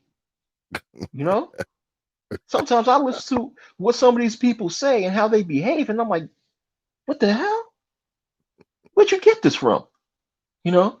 And then when you look at the comment section, you see people agreeing to it. I'm Mm. like, what? I'm like, what the hell? Yeah. So Yeah. the old adage, man, birds of a feather flock together. That's kind of how it goes. Yeah. Um, so do you believe that do you think that, well, forget YouTube, let's just talk about media in general, because that YouTube has its craziness, YouTube has its good points, just like anything else. I mean, some of this stuff on here is actually decent, I even though I think that that's the minority. All right, because I'm a true Correct. believer, and I don't care who don't like it. I'm a true believer that 80% of the shit that's on media is just entertainment anyway. Only about 20% of this shit is actually informative and helpful. I think the other 80% is purely entertainment, and I also believe this. I believe that it's not so much about the material that people put out. I think it's more so about the people who seek to watch the material, because let's be honest, all right, YouTube is just like anything else, man. It's just like a classroom, right? When you go to a classroom, you see 30 students, you don't see 30 teachers, which would indicate what? There's more students than there are teachers. And I think YouTube is kind of the same way. I think there are more people who watch YouTube as opposed to people who make YouTube material. That's just my belief, you know. I think there's more people who actually create videos and do live streams and put pre-recorded videos up than there are, I think that's the minority of the people that are on YouTube. I think the majority of people on YouTube are the YouTube spectators, not the YouTube creators. But that's just me. But besides that, media itself, with this whole media thing, man, with this whole media, whether it be Facebook, whether it be Instagram, YouTube, Snapchat, Twitter, whatever, what do you think happens if the lights go out? For instance, YouTube goes bankrupt and shuts down. Now, not like that's going to happen because it's like the biggest search engine in the world, but hypothetically, the lights go out at YouTube. YouTube goes bankrupt. They shut down, all right, in 30 days. What happens to black folks who are so heavily invested in it? What happens to them? What do you think happens to them? Or Facebook, for that matter, or Twitter, or whatever, all of it. A lot of people are going to end up going crazy. That's what's going to happen. You know, uh, you have to, you have a lot of people who are heavily relying on making money off of social media, as far as not only with YouTube, but you also have people who make money off of uh, OnlyFans, you Mhm. know, OnlyFans and and other websites and what have you. And that means the money will be gone for a lot of these people, and they'll go nuts. And as I stated, as far as the mentally ill who don't really have a social life outside of the house, who rely on social media for any sort of interaction, they'll go even more nuts. They'll go crazy because this social media, this thing has taken over the minds and the souls of a lot of people. It's to a point where people are having what they consider to be deep relationships over social media, yet they've never met each other in real life. Yeah, This is how deep it is. yeah. So it's like people have their hearts and their minds and their souls tied up to this thing. So if the lights go out and there's no social media whatsoever, it's going to make a lot of people go nuts. As a matter of fact, it's to my belief that when it came to this pandemic, one in my opinion, a big reason why a lot of people did not go as crazy as they probably would have if it was for social media is due to social media, because Mm-hmm. more people stayed home and had more interaction with each other through using places like apps like Zoom, StreamYard, talking to each other more on Facebook or what have you. Mm-hmm. A lot of people are just heavily, like you said, heavily invested on here. And like anybody, whenever you have something heavily invested on something and it goes away, it will make your mind go crazy. I believe a lot of people will commit suicide if Mm. social media in general is gone. Yeah, Or a lot of people, like I said, will commit more crime just as a result of just going crazy.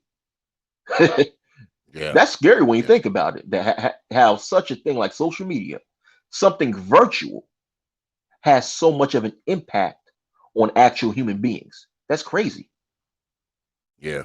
It is. I mean, it's a good thing that the lights didn't go out during COVID, boy. If the lights had went out on Twitter or YouTube or Facebook or something like that, boy, I mean, Negroes would have been in a state of panic. Everybody home too. Man, good thing the lights didn't go out during COVID. Boy, let me tell you. Yeah. Let me Oh tell yeah. you. I think with that, with what you're saying, especially when we talk about people being heavily invested, in media.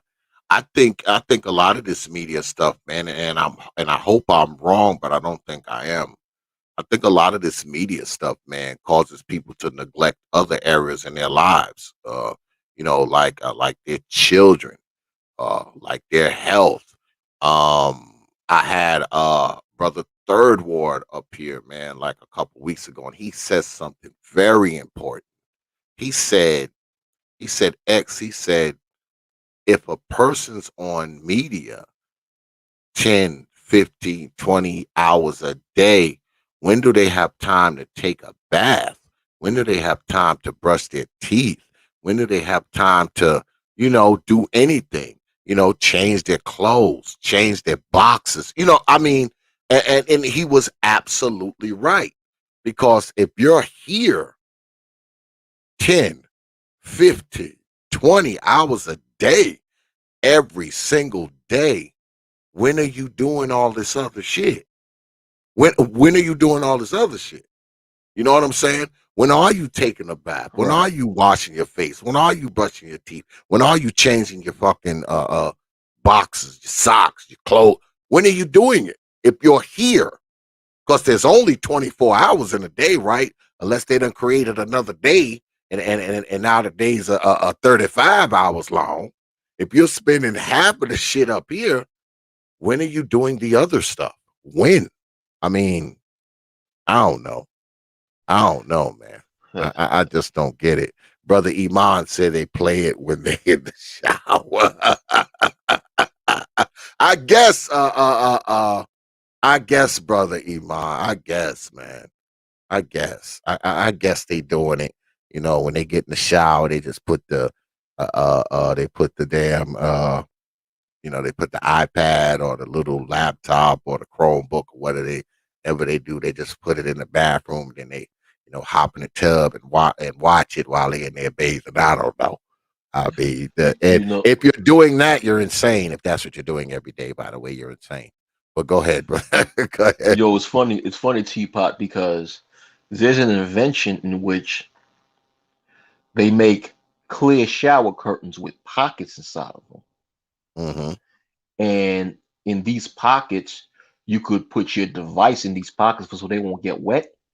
And while Hmm. you're taking a shower, you You can can watch. watch whatever thing in these devices.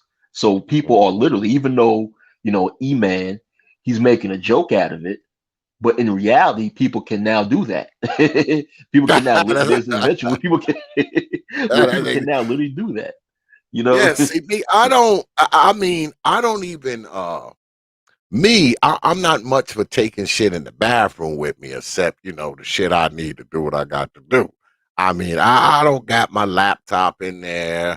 I very rarely take my damn phone in there. I mean, now I'll take the newspaper now if I'm going there to take a dump or something like that. I'll take the newspaper there so I can read it. But I'm not much for bringing like my gadgets in the bathroom. And I'm definitely not bringing them in there while I'm taking a shower. I mean, because I'm in there to take a shower. I don't give a shit what you Negroes are doing. If I want to see what you're doing, I'll catch up with you on the other side.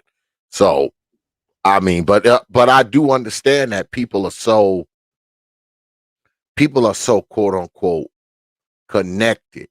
You know, they are so quote unquote connected to this stuff, man, that they can't pull away.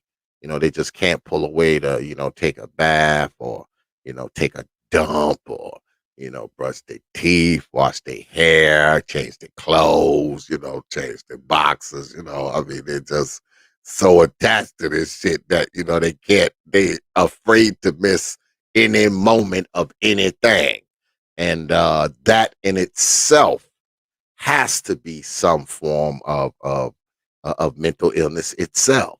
If you wake up to media, don't do shit all day but media, and then go to sleep to media, there's something wrong, man. There's got to be something wrong, especially if you're doing it and you're not getting paid for it. Now, if you somebody and you have a channel, your channel's big, you're making money, and this is your employment, I can understand you being highly invested in it because this is your gig. All right. This is your job. This is how you pay, this is how you pay your car note. This is how you pay your house note. This is how you pay your lights, your gas. This is how you buy your food. I get it.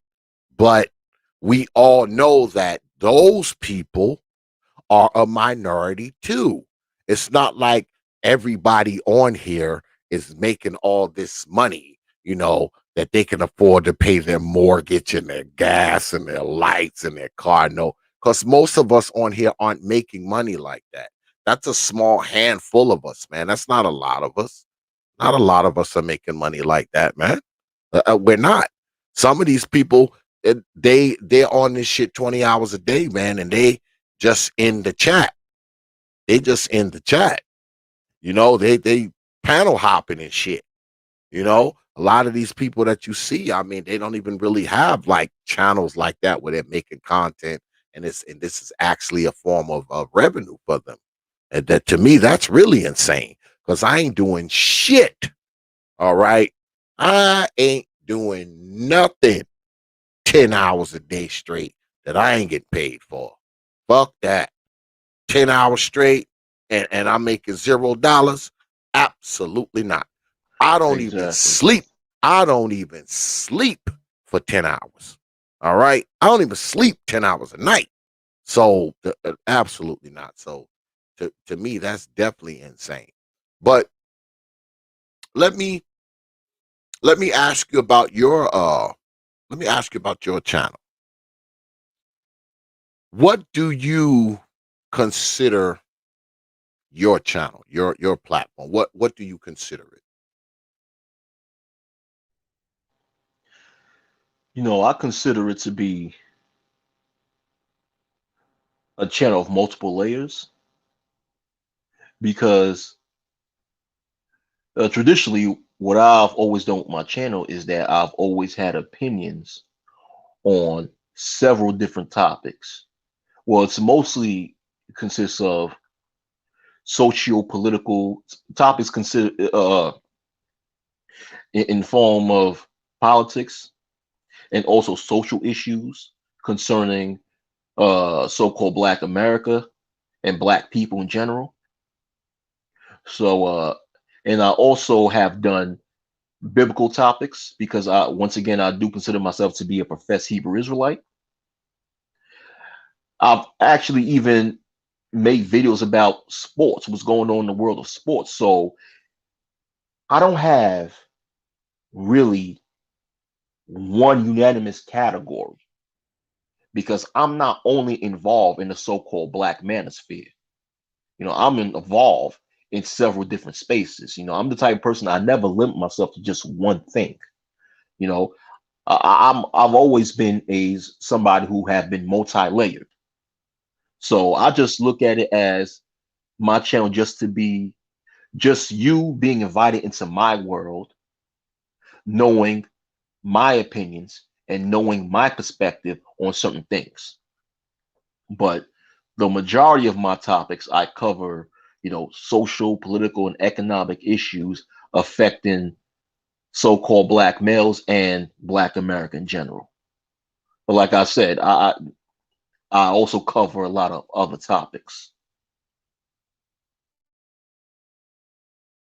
Yeah, because I was watching, I was watching some of your stuff, earlier because I always try to watch people's stuff before they come on, man. And it is like that. It's pretty, it's pretty multifaceted, man. It's a lot of, there's a lot of different things on there, man. And I'm gonna be checking it out more. You know what I'm saying? I'm gonna be checking it out more. Absolutely. Definitely gonna be checking it out more. It's something that I need to do. And as a matter of fact, I need to be doing this. I'm slipping on this one. Go ahead and put that. And moderators, can you please, if you don't mind, go ahead and share Brother Wacky's. I should have been doing that earlier. Go ahead and share Brother Wacky's channel in the chat so we know where to find them, you know. So, what nights do you usually do your streams? Like what nights are you on mostly? Or do you just kind of jump up and do impromptu stuff? Like, do you have a particular night where you go live, or a particular day where you go live? Like, Yeah, what I do, it's just random. okay, It's just random. Like you say, impromptu. okay, It's whenever something hits my mind, that's when I go on YouTube and stream my videos. It could be at one point I might make I might open a panel around 11 o'clock in the morning Eastern Standard Time. Then the next day I might make a short video and around 3 o'clock in the morning. you know, the next day I might make a video in 4 o'clock in the afternoon. So it's just random. Whenever something hits my mind and I need to express it, that's when I come on, my channel streaming. So I don't, it's funny. A lot of people ask me that, but I don't really have a set schedule of when I make my videos. It's whatever comes to my mind and I have to express it, then I come on YouTube and do it. Okay. Okay. Well, I'm glad you And decided, man, to come on down here, man, because I knew you had some history. I knew you had some knowledge of what this thing used to be, and when it used to be it. So I mean, I'm glad you decided to come through, man, and you welcome down here anytime. You can always come down here, man, and holler. As a matter of fact, now that I'm talking about that. Thursday, like I said earlier, Thursday we're gonna have a bit of a reckoning on Thursday, and it's gonna be a lot of people from the spear. A lot of heavy hitters gonna be in the house. Um, a lot of different perspectives gonna be there. So feel free to come through, man, because your insight is welcome. I'll send you the link. But before we throw down, it's gonna be Thursday night and I think there's going to be a lot said on Thursday. So you more than welcome to show up. As a matter of fact, I'm just going to send you the link, and if you have time, you know, come on through, man. And drop some gems on us, man. Tell us some shit that we don't know, because you've been around here longer than a lot of us. That's just a fact. So yeah, yeah. First and foremost, Brother X, once again, thank you for inviting me on your channel and having this interview with me. And absolutely. and also thank you for putting the link of my YouTube page down in the chat. I appreciate it. Thank you. And when it comes to Thursday, I can't guarantee. I'll try my best to make it on here on Thursday, but I can't Yeah. guarantee it. Yeah, But you if I, told me that yeah, Thursdays weren't good. You did say that Thursdays weren't good, but yeah, you know, yeah, Thursday, well yeah, you can always watch the replay. You can always watch the replay. But right, I'll send you the link anyway. I'll send you the link yeah. anyway, and if you can manage to come through, come through. Yeah, 'Cause- it depends on how late you're staying on Thursday when it comes to mhm, that stream. Because if I will, like I said, I can't guarantee that I'll be able to make it on Thursday. But if I am able to make it, most likely I'll be able to make it here later on during the stream, okay, like okay. around, I'll say possibly 11 p.m. to midnight, around that. So Oh if yeah, the oh streams is yeah. still running, I might go through and give my 2 cents. Okay. Well, Thursdays, I usually can run the Thursdays pretty late, because see, I don't work on Fridays. I take Fridays off.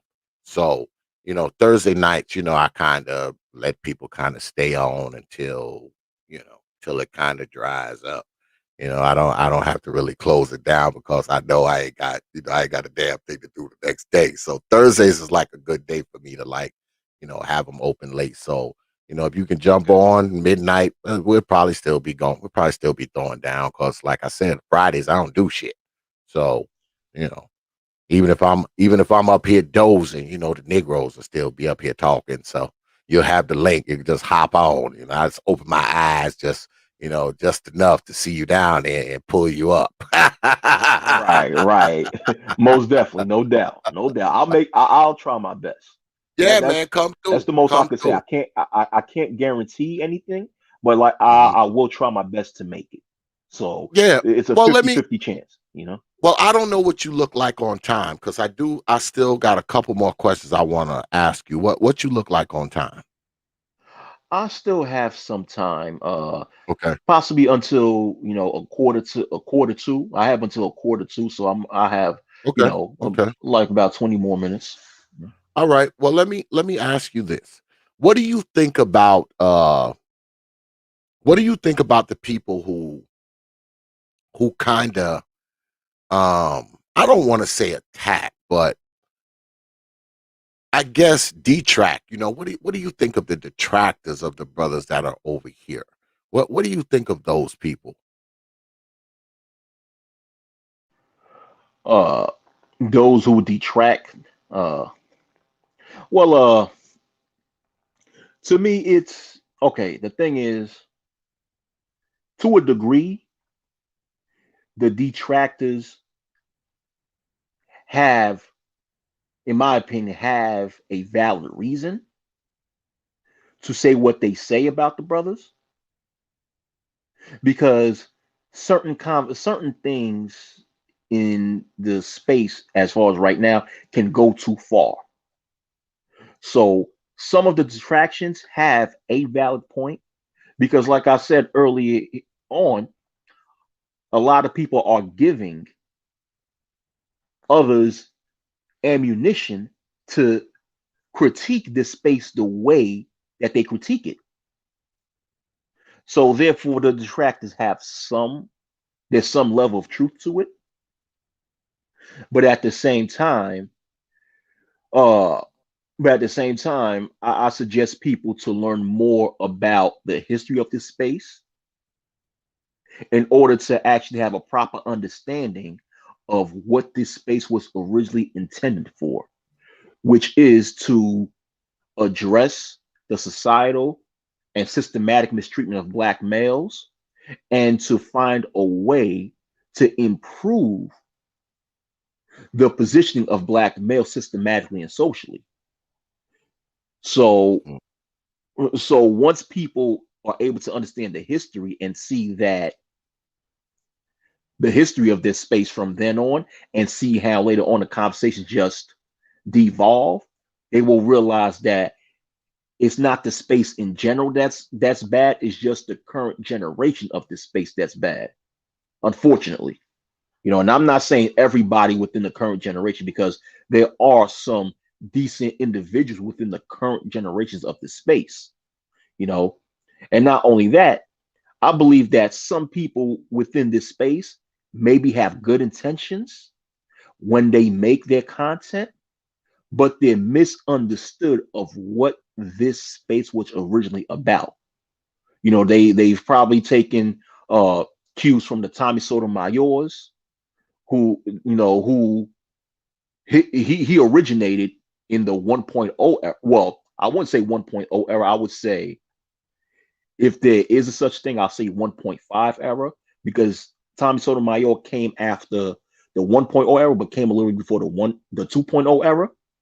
But a lot of people in this space today take their cues from him and think that this space is just all about worrying about what so-called Black females are doing and who they're having sex with and how they look like. Now, don't get me wrong. Throughout this space, we've always had a level of of critiquing the bad behavior of so-called Black females, but then we dive deeper into speaking about the systematic factors that influence the attitude of Black females and why they view Black males the way that they currently view them. So we dive deeper into that. We didn't just stick to just saying what Black females do. We dive deeper in saying that what have the environment done to create these types of females? Have they been socially engineered? So going back to what you're talking about as far as the detractors of the space, if they knew that history, then things would probably be different today. Yeah. I think, because I think a lot of people, just from, the stuff that I hear, because people send me clips and all this kind of shit. And, some I watch and some I just delete immediately. And some of the clips that I see, man, you look at the shit that people talk about, man. I mean, some of the shit that they're talking about, man, they're going back like 3 years, man. I mean, I've been around longer than that. So, I mean, if you're detracting or you're coming at it based on, some shit you've seen from 3 years to now, it's kind of disingenuous, because if you claim to know the history of this sector or space or part of it, I mean, it would appear, or at least it would seem, that you'd go back a little farther than 3 or 4 years, because even I know, this shit was around way before then. Um, and that's that's my problem. I mean, because make no mistake, people are allowed to say whatever they want to say, right? You can say whatever you want to say. But if you get to the point where you're lying, all right, if you're lying, that's somewhat different, all right? Especially if you're lying on someone, all right?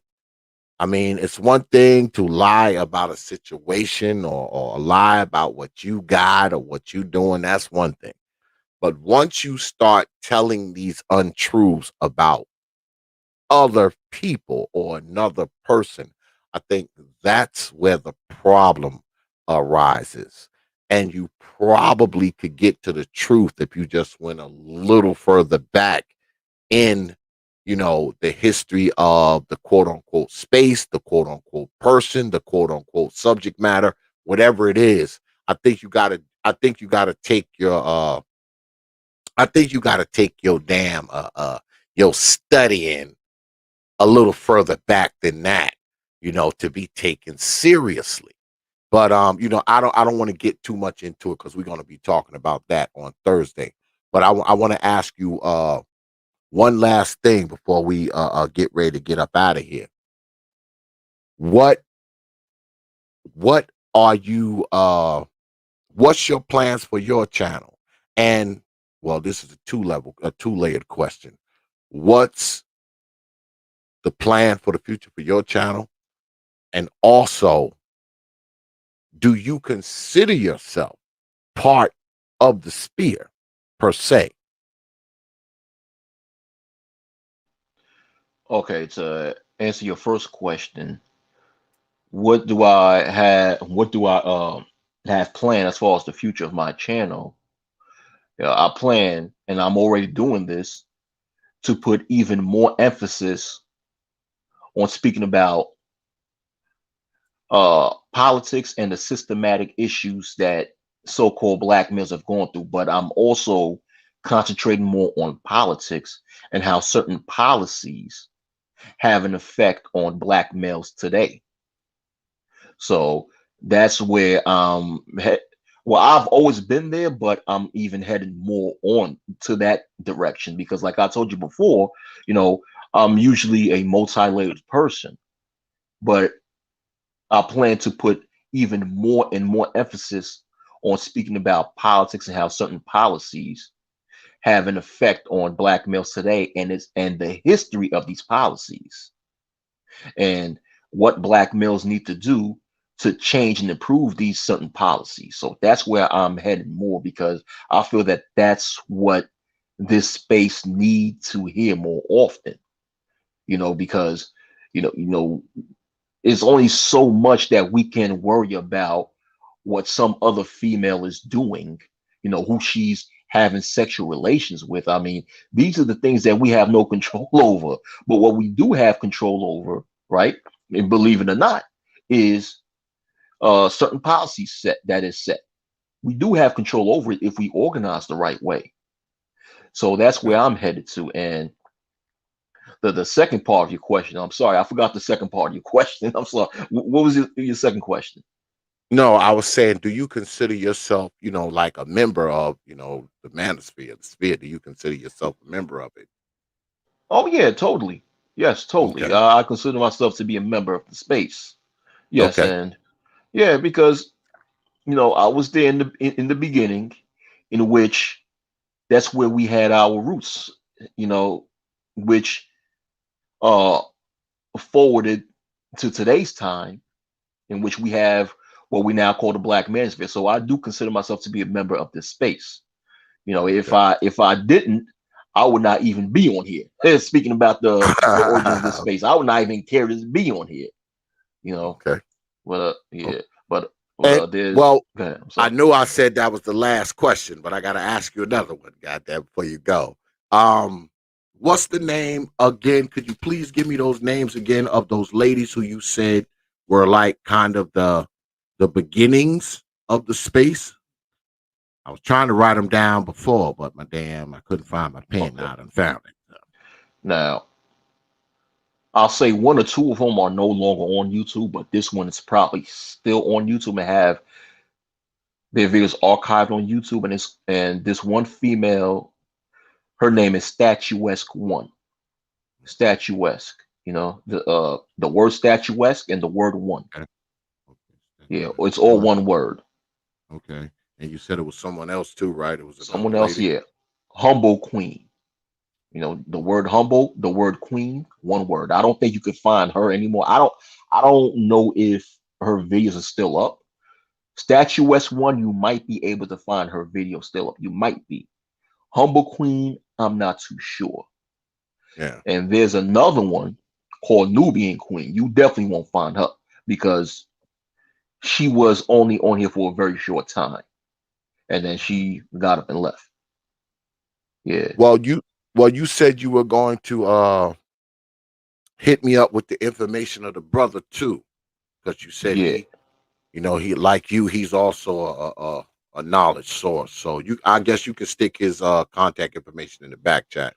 You ain't got to put it. You can stick that in the back chat. Oh, most definitely. But Wow. some people are already aware of this brother. I'm going to Okay. give you his the name of his YouTube channel. Uh, okay, I'll put it in the back chat. You Okay. know, yeah, Soul in Okay. Black That'll work. because yeah, it's Work. important. And on his page, he has his email address. So, and I will Okay. also contact him. And most likely, he's watching this interview. But Hmm. I will give him a call maybe tomorrow I think because I it's important. heard. I think I heard of this brother before. Yeah, I he think. still makes content even to this day. He's been on here as long as I have. Yeah, it, Okay. it's important that more people hear from Soul and Black because Soul and Black he created a movement also called the Wall of Silence, which is the origins of MGTOW, Ibmore, and SYSBM. A lot of the tenets that you see in MGTOW, Ibmore, and SYSBM came from what you call the wall, well, what he called the Wall of Silence. He created that movement back in 2008. And I'm not going to go into detail on that. I'll prefer T.P.O.T get in contact with him. Yeah, I hit And him up. he was, I hit him yeah, up. I yeah. hit him He's up. a good brother, Okay. cool brother. You know, yeah.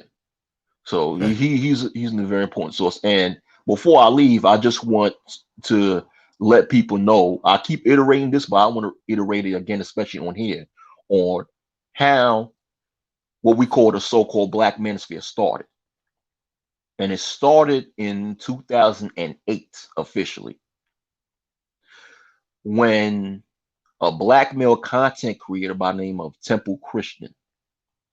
Now, Temple Christian, that's his name, he had a YouTube channel called Girl Talk TV, in which he gave dating advice to females. He specifically gave females uh, the male point of view when it comes to dating. Like he would tell females why males do this in relationships, why males do that. Why males cheat, why males make this decision, why males don't want to marry you. He would he give that side. He'll give like the male perspective to females. So there was a time in which one of his subscribers, because he was real popular back then amongst the female YouTubers. He had a large female fan base because, he was speaking about dating and relationships and what have you. And that's popular with females. So one of his female subscribers sent him and, emailed him and asked him this question. She asked him, why do black men date women of other races? So he made a video about that. Now, like I said before, at that time on YouTube, a content creator can only make a video for up to 10 minutes. So he made a 3-part video to that answering that question. The first part of the video, you know, he gave one reason why black men date females or date women of other races, or females of other races. And he specifically said, well, it's because a lot of you black women have bad attitudes. And a lot of black men start searching elsewhere in other races. And that made a lot of his black female supporters upset. They was angry. So a whole lot of black female content creators started making video responses to him, to that video. Mm. And in these video responses, and in these video responses, uh, basically these females was denying the fact that black males was being mistreated by black females in relationships. They was saying, they was basically alleging that Temple Christian was lying. So as a result, a lot of black male content creators started defending Temple Christian and saying that, hey, listen, Temple Christian was right. A lot of black males do get mistreated when they're in relationships or marriages with black females, which cause some of them to look elsewhere for female companionship. So from then on,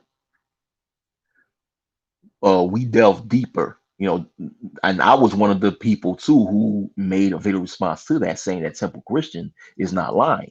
But from then on, brothers went, and when they had that type of dialogue, we delved deeper into the topic of black male and female relations and their dynamics, and how black males being mistreated in relationships or in marriages with black females. And then we delved deeper, pointing out how the second wave of feminism and mass unemployment of black males and other things within the environment have influenced the split, the larger split between black males and females. And from then on, we just started delving deeper and deeper into the topic of how black males were socially, politically, and economically mistreated in the system.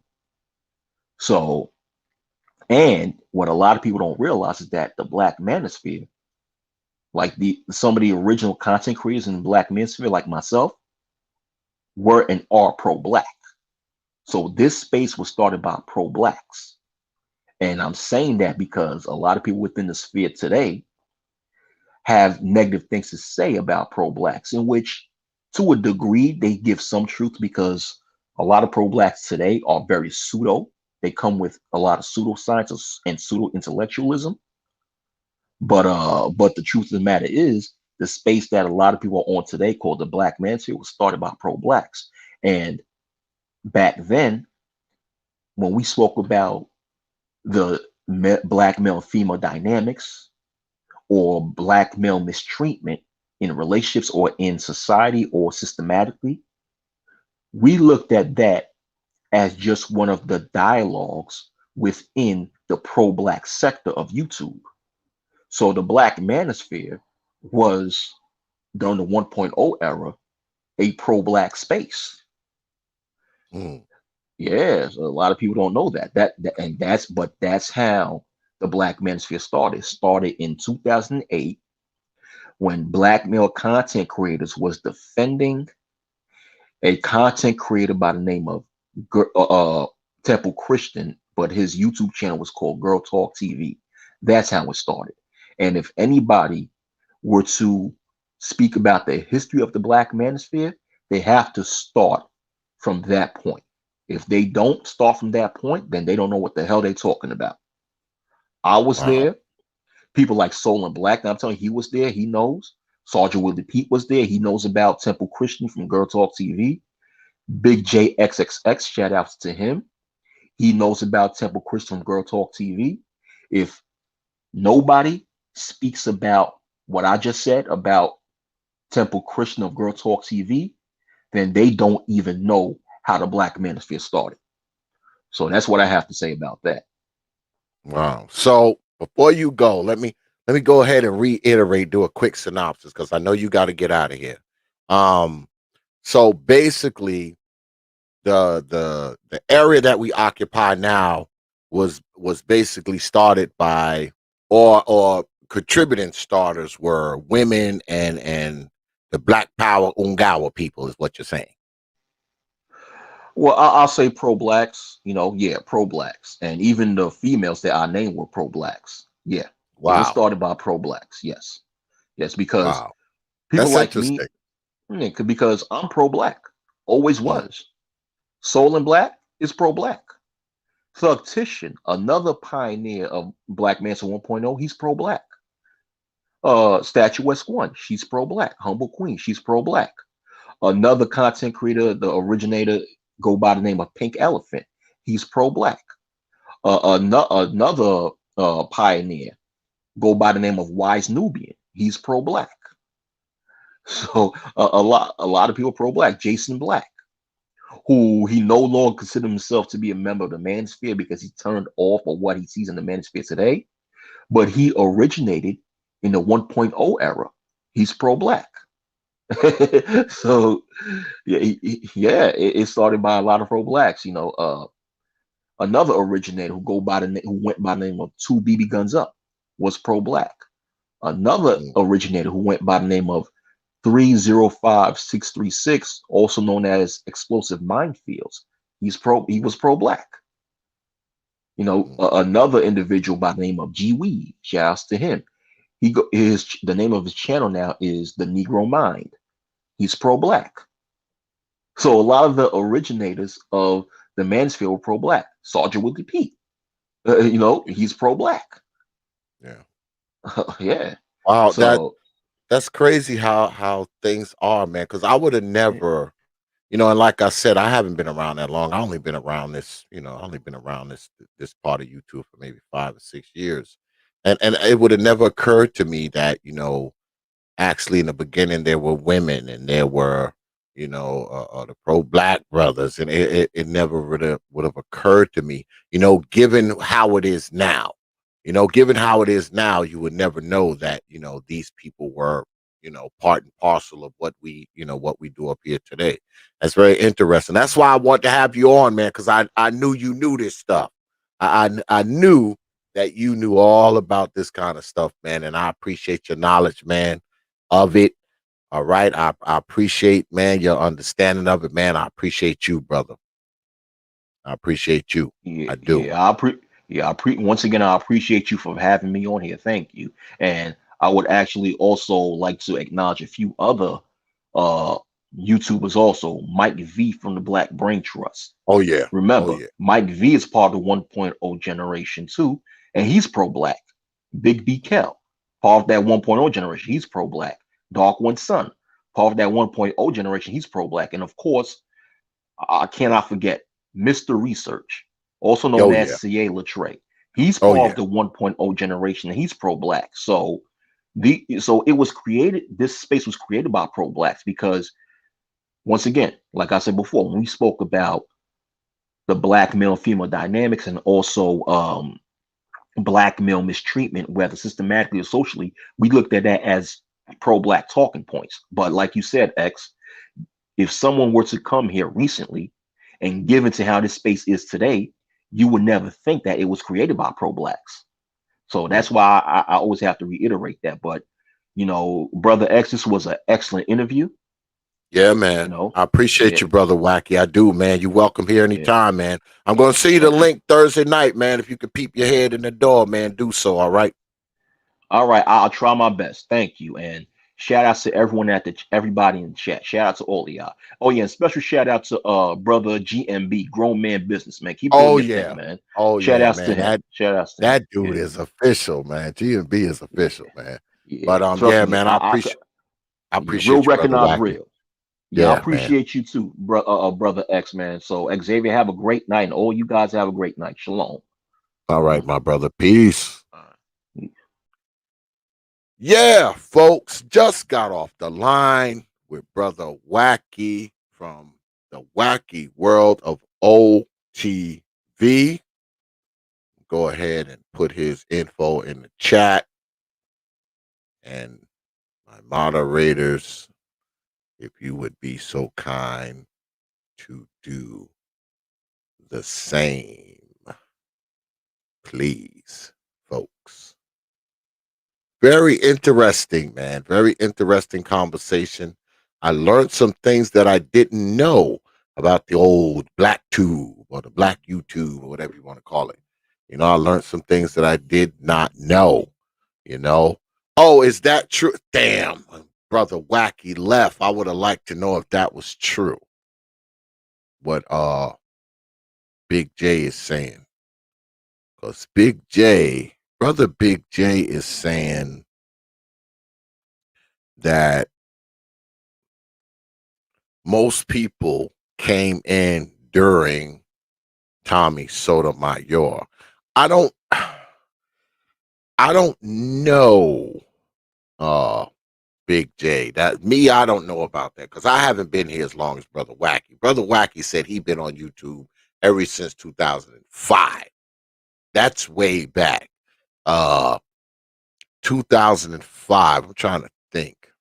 I don't even know what I was doing in 2005. Damn sure what on YouTube. Shit, 2005. I think I lived upstate New York then. Yeah, I was still living in upstate New York. I was living in Hudson Valley, and I damn sure during that time I wasn't too into the internet. Of course, I had a computer at my house, but I wasn't too much into the internet. I think you're talking 2005. I think I was still dealing with Internet Explorer or something like that. 2005. I definitely wasn't into YouTube or no shit like that. Shit in 2005, I was still working for other people. So I didn't do stuff like invoices and shit like that, on the computer or on the internet like I do now. I mean, now, god damn it, I gotta have a separate computer just for, my shop. I don't even use the same computer like the one I'm using now. Nah, I don't even use this for, my work shit. That's a total different computer. Back then I had one computer. Shit, now I got five. I got five now. Back then I had one. So it was a different time in 2005, man. I think I was shit. I wasn't even that much into the internet during that time. During 2005, man, I was heavily in the newspapers and shit like that. You know, I was heavily into it. But I do kind of recall because I did used to watch Sotomayor, um, 2013, I think 2014. I was watching him. I was watching Sarge Willie P. But those are like the only guys I was watching. I wasn't really into YouTube like that. I didn't start getting into YouTube really till about 2015. When I made my own page at the end of like 2015, I think it was like November or something like that. I didn't really get into YouTube like that. I mean, I did stuff and I kind of managed the YouTube page for the radio station, during those times, because during those years, like I said, y'all all know I was in radio during that time, 2013, 2014, 2015, 2016. And I think the top of 2017, I believe, I was still, because I did radio for a few years. So I did used to watch I did used to watch Sotomayor though in I think 2013, 2014. I used to check him out. Um, I watch some of his stuff now. I don't watch a lot of it, but I do watch some of it. I mean, the guy's fucking hilarious, man. He's hilarious, man. I don't watch a lot of them, but I do watch him from time to time, man. And it all depends on what he's doing up there. But that's with everybody else. That's with anybody. I mean, I'm subscribed to people, man, and I go to their channel and shit. If they're not talking about those shit that I'm interested in, I just, I go to something else. So, that's kind of what YouTube is, man. I mean, I don't believe in hate watching. I mean, when something, this is the thing, folks. If I'm on YouTube and something comes, how you look down and something's in your feed, and depending on what the title is and what the thumbnail is, that'll dictate whether or not I even check it out, especially if it's something that, especially if it's a channel that I'm not subscribed to. Um, Here lately, I've been watching. I've been watching some channels that I'm not. Well, I always watch channels that I'm not subscribed to because I look at other stuff. I don't just look at Black YouTube. I look at other stuff too. Um, Yeah, but if it's something that comes through, and see, I don't believe in like hate watching. I mean, I pull your video up and you somebody that I don't really watch. You know, I may listen to you for maybe 2 minutes or so, and then I just go on to something else. Cause see, I don't believe in disliking videos. I don't believe in that. I show my dislike by not watching your shit. I don't need to sit there and watch it for 10, 15, 20 minutes and then hit the thumbs down. To me, that just never made any sense. I mean, I don't dislike videos. I show my dislike by not watching your shit. You know, I mean, cause one dislike ain't gonna do nothing to you anyway. So all that is to show people, how many people, don't like what they're doing. And to me, I don't think there's no purpose in that. So if you're doing something up here that I don't like, man, I just don't watch you. That's it. I'm not gonna hit the thumbs down on your shit or nothing like that. Nope. I ain't even gonna give you that. And they don't give you that. Because guess what? Even a dislike is a view. That's a view. Unless you doing it before the video go live, unless you doing it when you just see the thumbnail posted up there and say it's coming on in an hour. If you dislike it during the stream, that means your black ass was watching. So, and I don't believe in hate watching. I don't like self-punishment. But we're gonna go ahead and wrap this up, man, because shit, I gotta get up early tomorrow. Tomorrow's the day that I gotta get my ass up early. So I appreciate Brother Wacky coming on. I mean, he gave a little bit of a history lesson tonight, y'all. So hold on, let me turn this on. He gave a history lesson tonight, folks. And if you just got in, man, I suggest you go ahead and rewind it back, man, because this brother right here, he's been around this shit a long time. All right. He's been around it a long time, y'all. Probably longer than most of us, you know. So if you missed any parts of it, go ahead, rewind it back because Brother Wacky was dropping it up in here, giving us a little history lesson of, Black YouTube and how these things came about, who started it, and all that kind of stuff. And y'all Negroes need to get your black asses down there and subscribe to Brother Wacky's channel as well. All right. Yeah. I need to get on down there and subscribe to the brother's channel. Hopefully he can come through Thursday. Thursday is gonna be a good night, y'all. Y'all better come here Thursday night. And y'all better bring your black behinds here tomorrow too. And next Thursday, god damn it.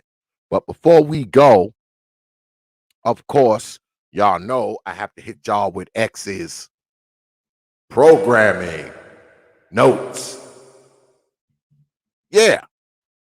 Once again, just to remind you, just in case your black behinds may have Alzheimer's, tomorrow, this lady will be here. Her name, Rhonda Dixon Esquire. She is an attorney out of California. She's an attorney out of California, and she will be here tomorrow.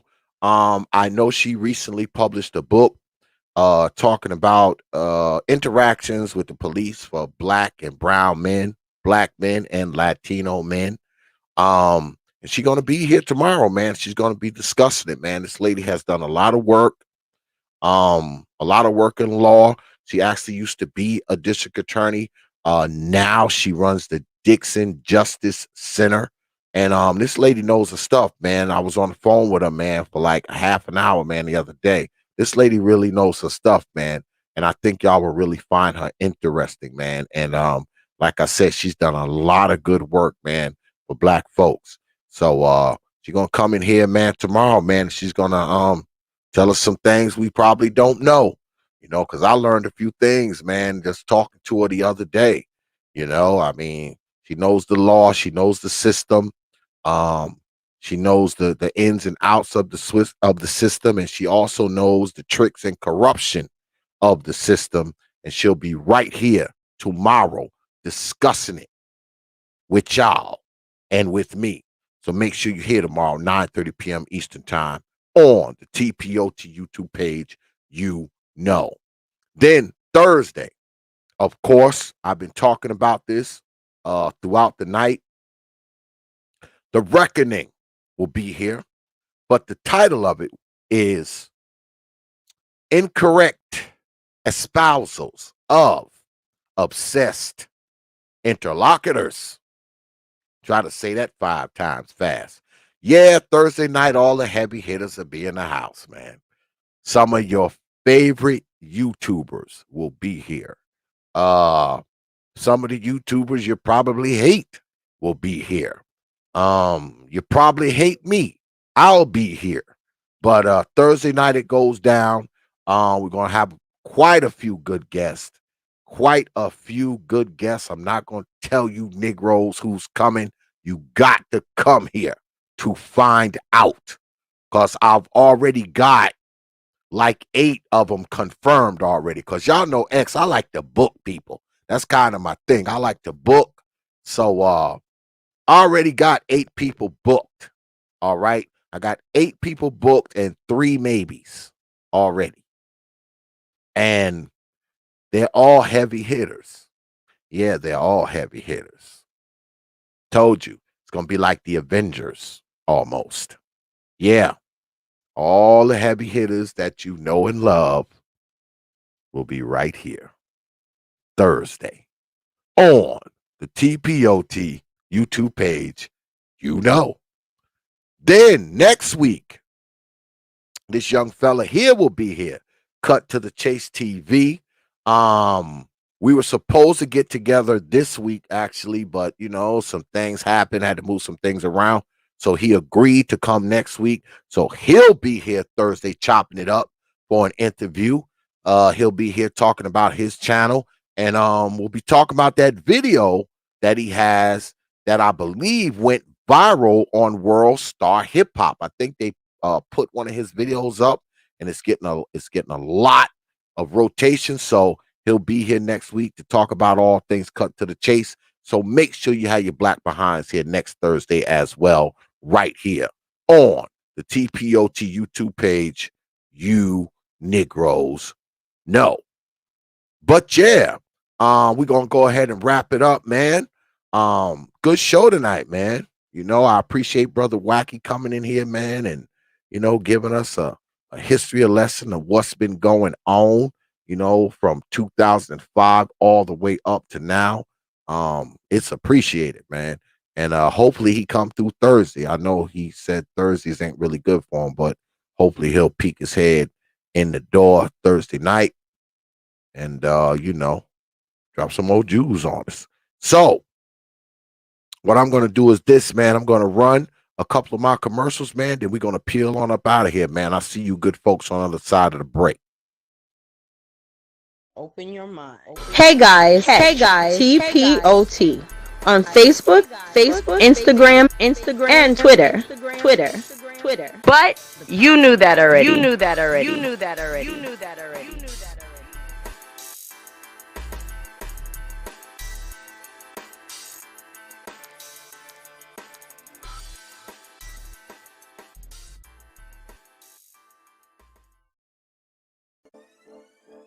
Peace, folks. This is Teacher Tanisha. You're listening to the T.P.O.T Media YouTube page. Now back to the show. You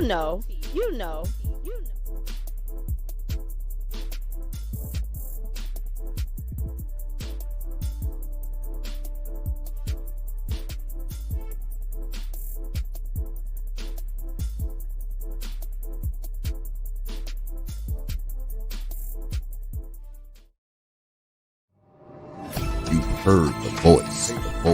You know the name. You've waited long enough. Little Big Nate, Big has arrived, and it's on. Let's go. Yeah, man. big shout out, man, to my brother, man, my dude, Big Nate. Y'all know him as Lil Big Nate. He launched his show tonight, man. He did really well tonight. A lot of the brothers was there. I was there as well. Y'all need to get on down there, man, and check out brother Nate, man. I mean, he's doing big things down there, man. And he did his debut tonight. I couldn't stay long. I was on there talking to him for a little while, but y'all need to go down there, man, and check out my man Big Nate, you know, because y'all know Big Nate, man, is Big Nate is serious, man. Big Nate is serious business. And you may not agree with him, but he's a man of conviction. And plus he my boy, you know. So y'all need to go down there, man, and check out my man Big Nate as well, man. Shout out to Big Nate on the debut of his channel tonight. Also, my brother. But yeah, we gonna get on up out of here, y'all. I appreciate all the cash apps. I appreciate the super chats. Y'all know I do. Y'all know I don't take y'all lightly, man. I don't take what you do lightly, man. You know, I appreciate all you good folks, man, that hang out there, and all you good folks that hang out in here. All right. Make sure you have your black behinds here tomorrow, because God damn it, if you don't, you know what I'll do? I will haunt your old black ass mama in her dreams. Then right after I'm done with her, I'm coming down in the basement. And you are next.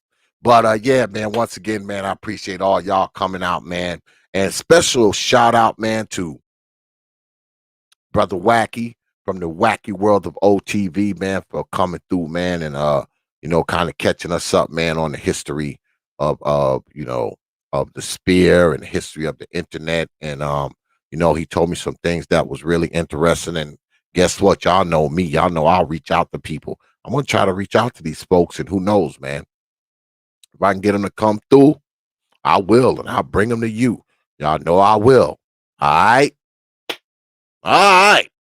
So with that, I will leave you with 3 words, you know, like I always do. Open your mind. Hours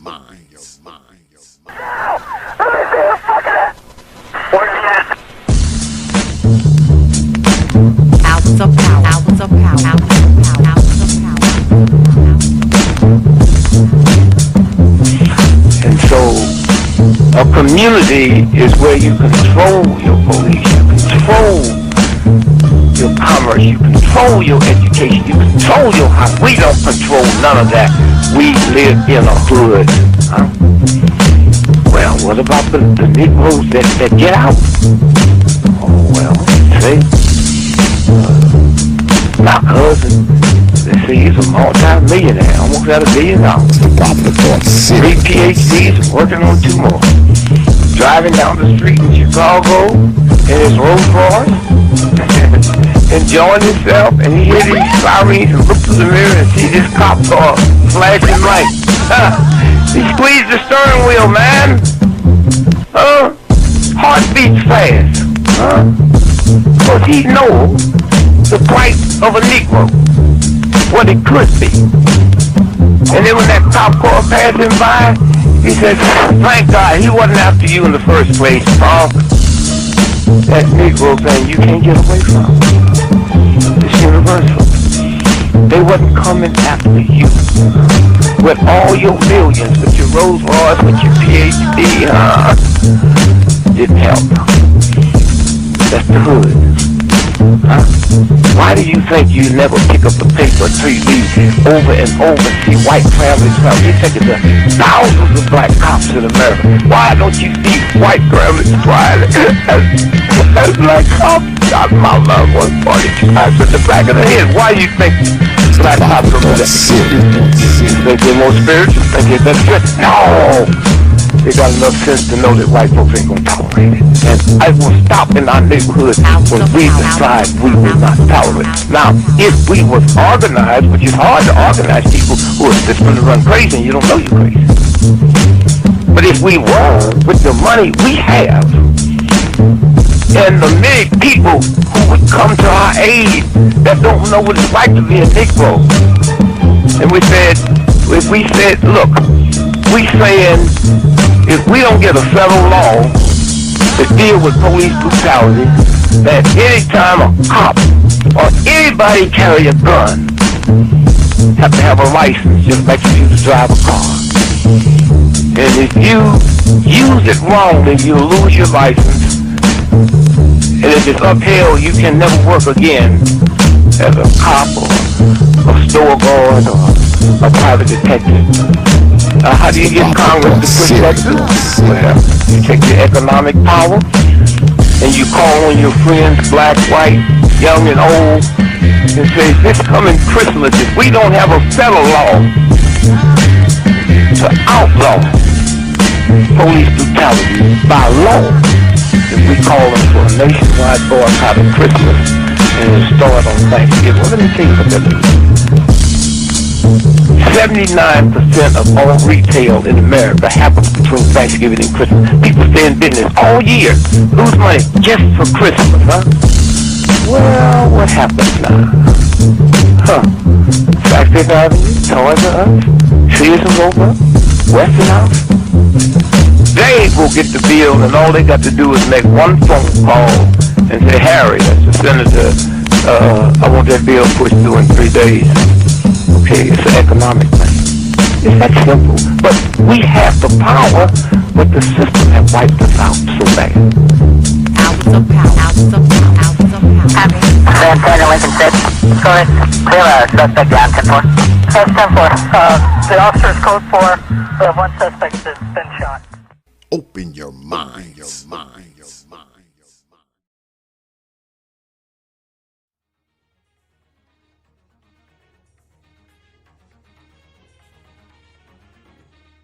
Only from T.P.O.T. Media. Open your mind.